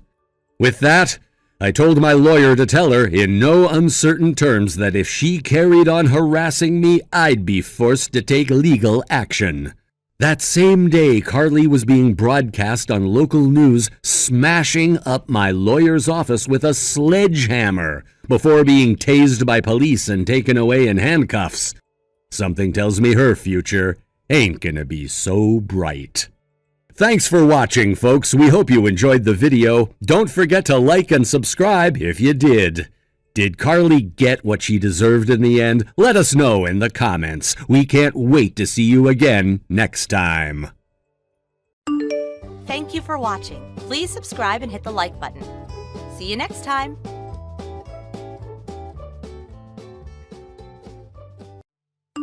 Hi, Richard. I'm Anna. Remember me? Good evening, Anna. Thank you for exchanging numbers with me yesterday at the matchmaking party. No problem. I had so much fun listening to your stories. I'm glad you think that way. It was my first time going to those places, so I'm really thankful that you approached me. Does that mean you've never dated anyone in your life? Yes, it's a bit embarrassing. Oh, don't be. There's no need to feel embarrassed. I hear that system engineers like you are very busy. I bet it's hard to look for someone to date in daily life. You're right. By the way, you said that you worked and lived in Manhattan? Oh, yes, that's right. My office and mansion is also in Manhattan. I remember you mentioning that at the matchmaking party. Manhattan is basically my garden. I know everywhere. I'm the typical city girl in Manhattan. If you're interested in going to delicious restaurants, you can ask me anytime. Oh, okay, thank you. But I just changed jobs, so my salary is pretty cheap. I see. It's hard to make a living here because everything is so expensive. Definitely. Well, I'm not struggling too much to pay for my food. Oh, really? Because guys always pay on dates. Huh? Oh, by the way, let's talk in a more casual way. We're the same age anyways. Are you sure? You're always welcome to do so. Okay then, I'll talk to you more casually, Anna. Okay. So, let me get straight to the point. Do you have any plans this weekend? Oh, I know, you want to visit that sushi restaurant you were talking about at the party. Yep, someone else took me there before, but I wanted to go visit again. But it's expensive sushi, so it's kind of hard for me to go alone as a girl. Do you want me to join you? Yes, of course. You want to go there in the evening for dinner? Yep. Anytime's fine, as long as we're going there. Okay, I'll text you again after I make a reservation. Sure thing. I'm waiting.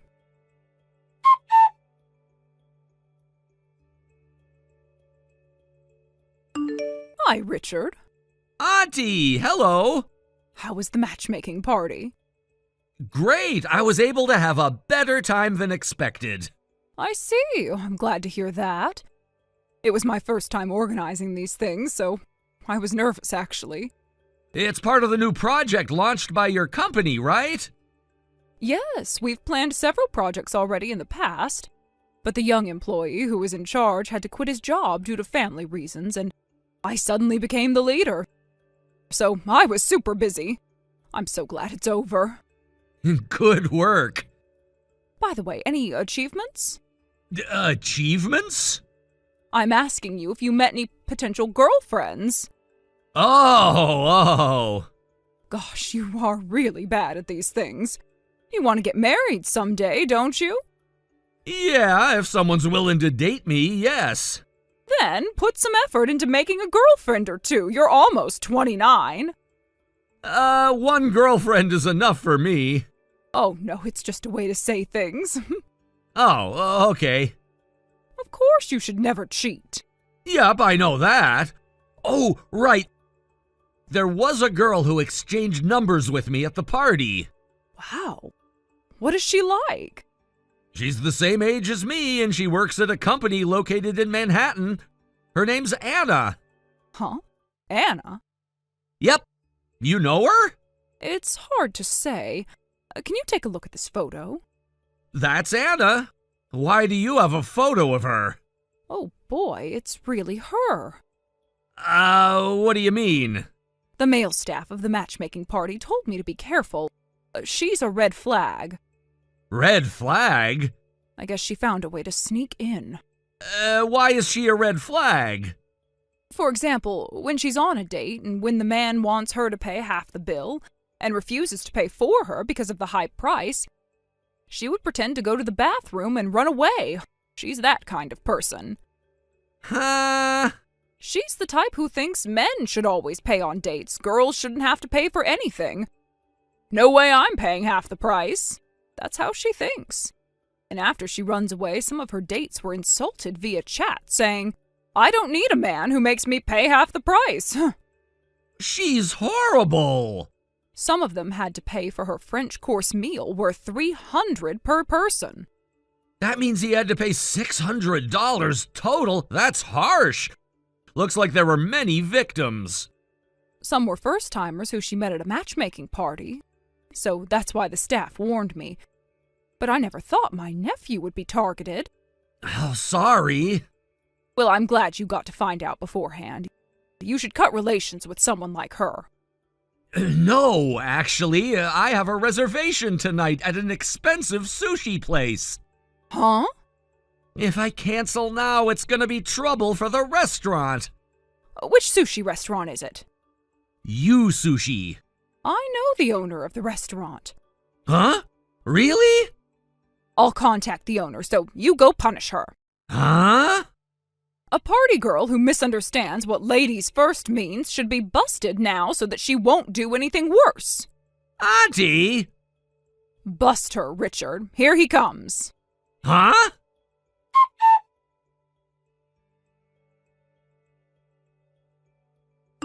Richard? You said you had to answer a call for work and it's been 10 minutes already, but what's taking you so long? Oh, sorry, Anna. My colleague on the night shift is talking forever. I hear that system engineers are busy no matter the time. You're right, I do like my job, but these things happen even out of work hours. Maybe this is the reason I don't have a girlfriend. I see. Well, it must be a hard job. And I'm really sorry, but I think it's gonna take me a while. You don't have to worry about me, and you can eat as much as you want. You sure? The sushi here is really delicious. I understand that you want to eat a lot. Then I'll dig in.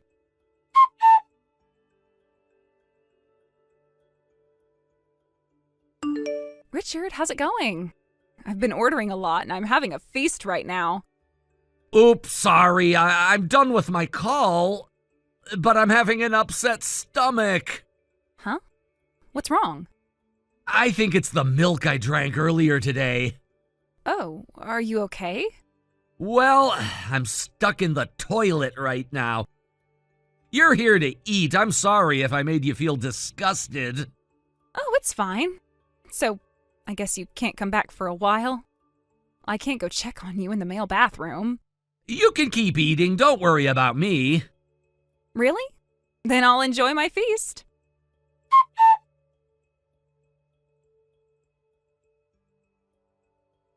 Richard, are you okay? It's been 15 minutes since you went to the bathroom. And apparently our time slot for our reservation is coming to an end. The staff has been rushing me to pay. Can you come back as soon as possible? Oh, sorry. I'm on my way home in a taxi. Huh? My stomach is still not feeling well. The staff who came to the bathroom called me a taxi saying I should leave if I wasn't feeling well. I didn't want the other customers to feel disgusted, so I left from the back door. Back door? I thought people might get the wrong idea if a pale guy with a stomachache came out of a sushi restaurant. I asked the staff to tell you all this, didn't they tell you? They just told me now. Oh, really? I'm sorry I couldn't tell you directly. Huh? No way. Wait a minute. How about the payment? Oh, I already paid for what I ate, so don't worry. No. I mean my payment. Huh? Men should always pay on dates. Don't tell me you're going to make me pay half the price. Oh, sorry. I don't think I feel good enough to listen to your jokes. I am not joking. I'm sorry I couldn't think of an interesting way to reply. I don't think I'm a good match for an extroverted person like you, Anna. Let's stop seeing each other from now on. I'm not talking about that right now. The payment. It's hard for me to text in the taxi, so I'm going offline now. Wait! I'm not kidding! I didn't bring any money with me. I need you to pay for me too. I can't pay $500.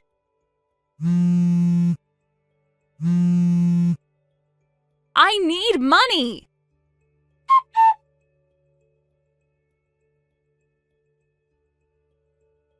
Anna wasn't able to make her payment. And in return for not calling the police on her, the owner demanded that she wash the dishes and clean to make her payment. And I heard that she was weeping as she worked.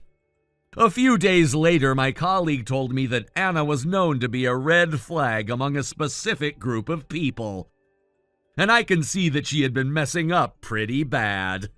I guess I busted her using my aunt's plan. But since then, I stopped seeing her around the neighborhood where she claimed to be active.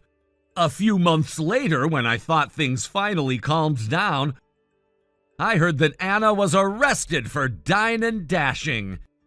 I still have no idea what she wanted to do. Thank you for watching. Please subscribe and hit the like button. See you next time.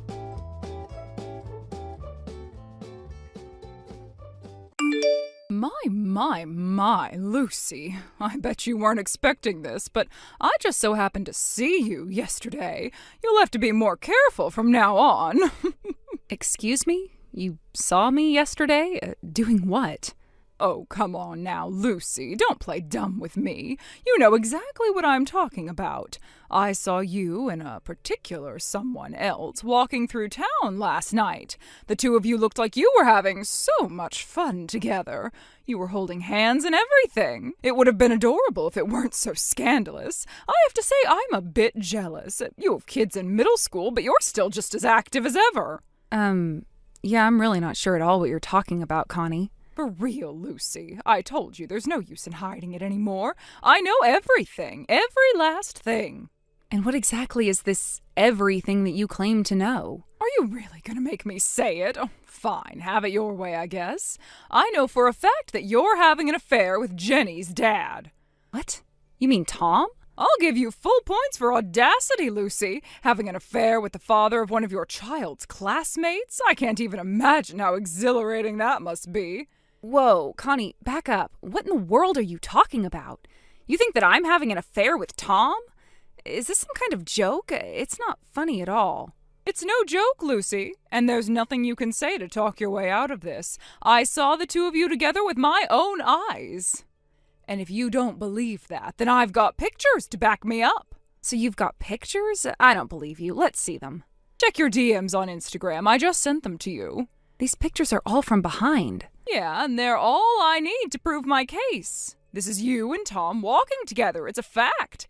I know I've seen you wearing that exact same coat and carrying that exact same bag. Her hairstyle, her body type, everything checks out. The woman in those pictures is you, Lucy. Okay, I mean, yeah, I do have a similar bag and coat to the woman in these pictures.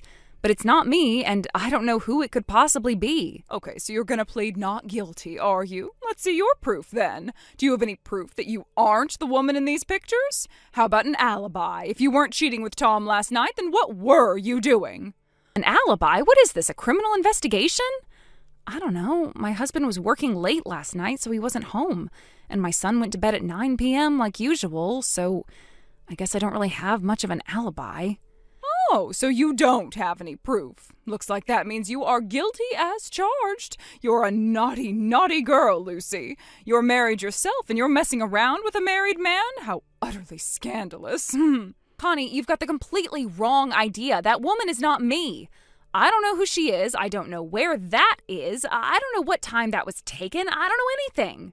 Wow, Lucy, you seem awfully desperate to convince me of your innocence. If you were really innocent, then you'd be much more confident in yourself. So I can only take your desperation as a confession. I can't imagine how sad your parents must be to know that they raised an adulterous woman. I am not an adulterous woman. I have been faithful to my husband. I've never cheated on him, and I never will. Talk all you want. It's not going to do you any good. I can't unsee what I've seen. And speaking of which, what do you suppose would happen if these pictures got leaked to the public? If someone were to, say, post them on social media, then your neighbors, friends, and family might see them. The other members of the PTA might see them. Oh, goodness, your husband might even see them. Oh, that would not end well for you at all, would it? You'd become a social pariah. You'd lose your family, your friends. You'd have to leave town. Connie, stop this right now. Are you actually threatening to spread lies about me around town? Threatening you? Oh, heavens, no, Lucy. I would never dream of doing such a thing. I'm just saying that if you don't want your husband to divorce you, then you'll need me to keep my mouth shut about your affair. And if you'd like me to keep my mouth shut, then you're gonna have to convince me. What are you saying, Connie? Spit it out. It's going to put so much pressure on me to help you cover up your infidelity, so you'll have to compensate me for my pain and suffering. And that's gonna cost you $50,000. What? $50,000? That's a bargain, actually. Think about it this way. If I tell your husband about your affair, he'll divorce you, and then you'll lose his income for the rest of your life. Consider this an investment in your continued prosperity. And I'd really appreciate it if you got me the money as soon as possible. There are a lot of things I'm planning to buy with it. You have gone completely insane, Connie. I am not having an affair with Tom or with any other man. And even if I were, which I'm not, I definitely don't have $50,000 to pay you off. Well, you'd better come up with it before too much later, because you've only got two choices: pay up or get caught. Think about your kids, Lucy. Wouldn't they be so sad to lose their mommy? You don't scare me, Connie. I have nothing to hide from my family. I am not having an affair. So I'm sorry, but your stupid little blackmail scheme isn't going to work on me. Okay, if that's the way you want to be. I think you're going to regret not doing as I say.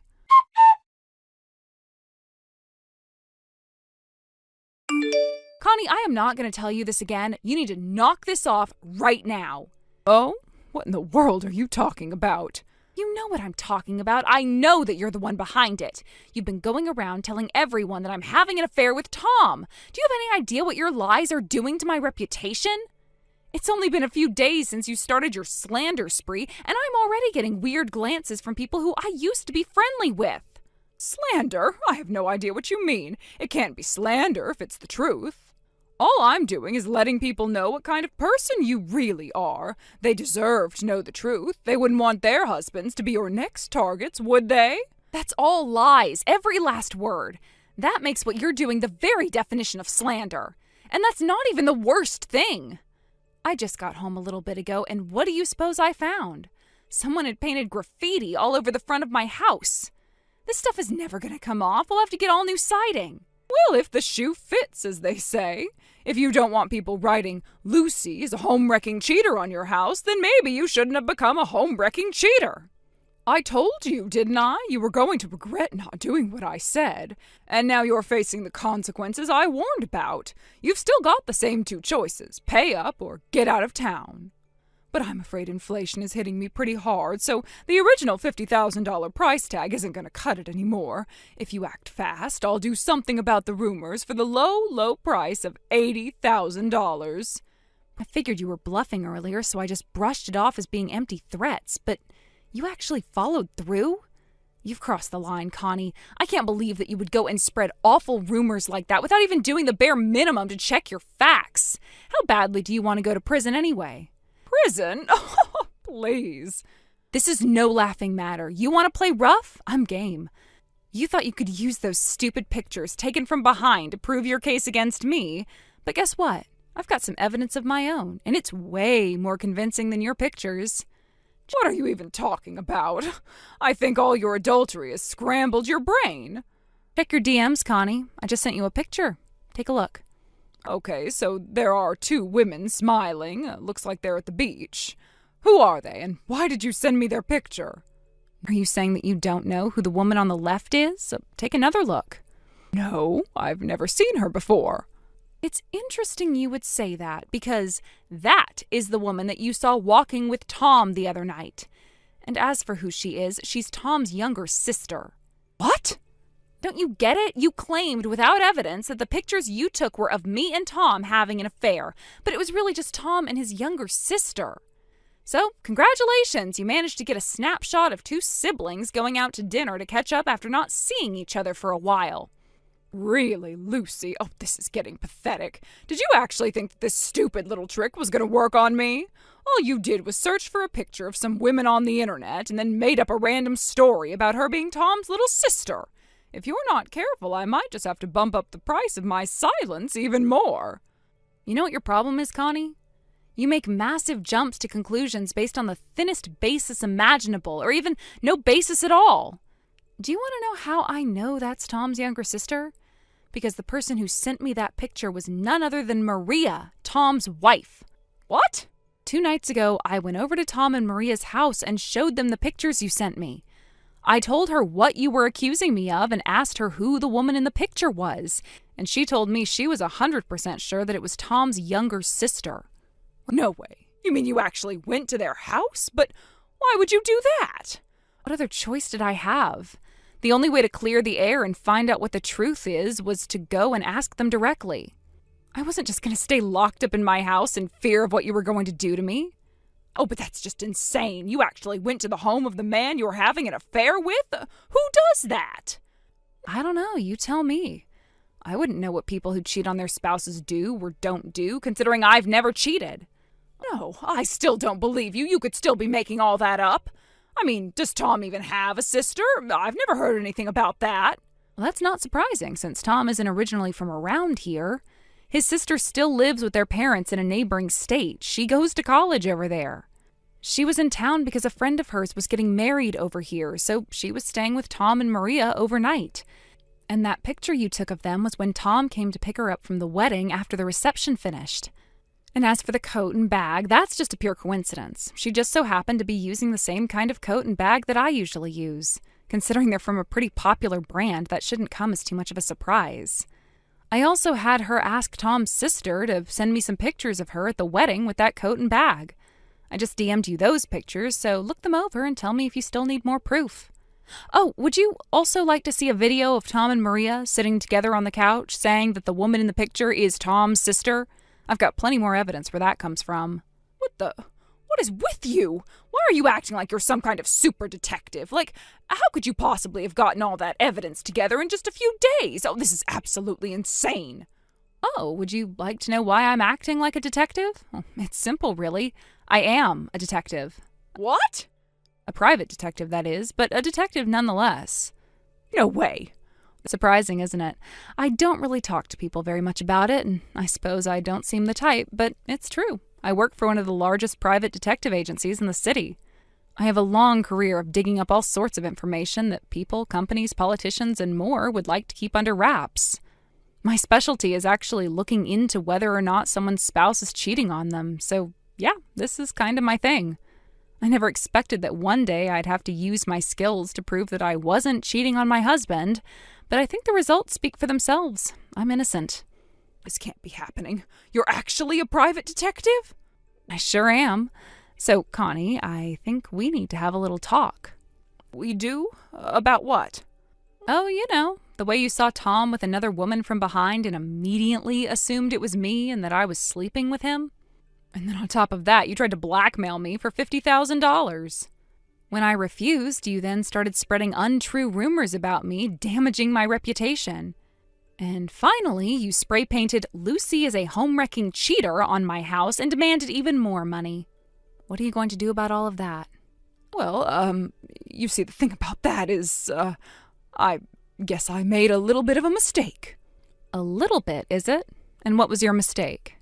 Well, I thought that you were having an affair with Tom, and it turns out you weren't. I'm sorry about the confusion. I'll go to everyone I told you were having an affair and correct the record with them. I'll even pay for you to have your house resided. So, do you think we could maybe just sweep this little ugly misunderstanding under the rug? It was an innocent mistake. It could have happened to anyone. There was nothing innocent about your mistake, Connie, and it wasn't a little misunderstanding either. Oh, sure it was. You still don't get it, do you? Blackmail, trespassing, malicious destruction of property, those are all crimes, Connie. And that's before we get into the civil issue of your slanderous allegations. Crimes? But I never intended to commit any crimes. I don't care what you intended. The fact of the matter is that you committed multiple criminal and civil offenses against me. I'll be paying a visit to your home tomorrow morning with my lawyer present. Your husband has the day off tomorrow, doesn't he? Why do you know my husband's schedule? Did you look into him, too? Of course I did. Oh, and just so you don't go getting any stupid ideas, if you are not in your home tomorrow morning at 10 a.m. sharp, I'm going directly to the police. The police? Oh, we don't need to involve them, do we? Oh, please, Lucy, I'm begging you. Don't call the police. I'll do anything you ask. Oh, I'm going to make sure of that. You're going to take responsibility for this, mark my words. I'll see you and your husband tomorrow morning.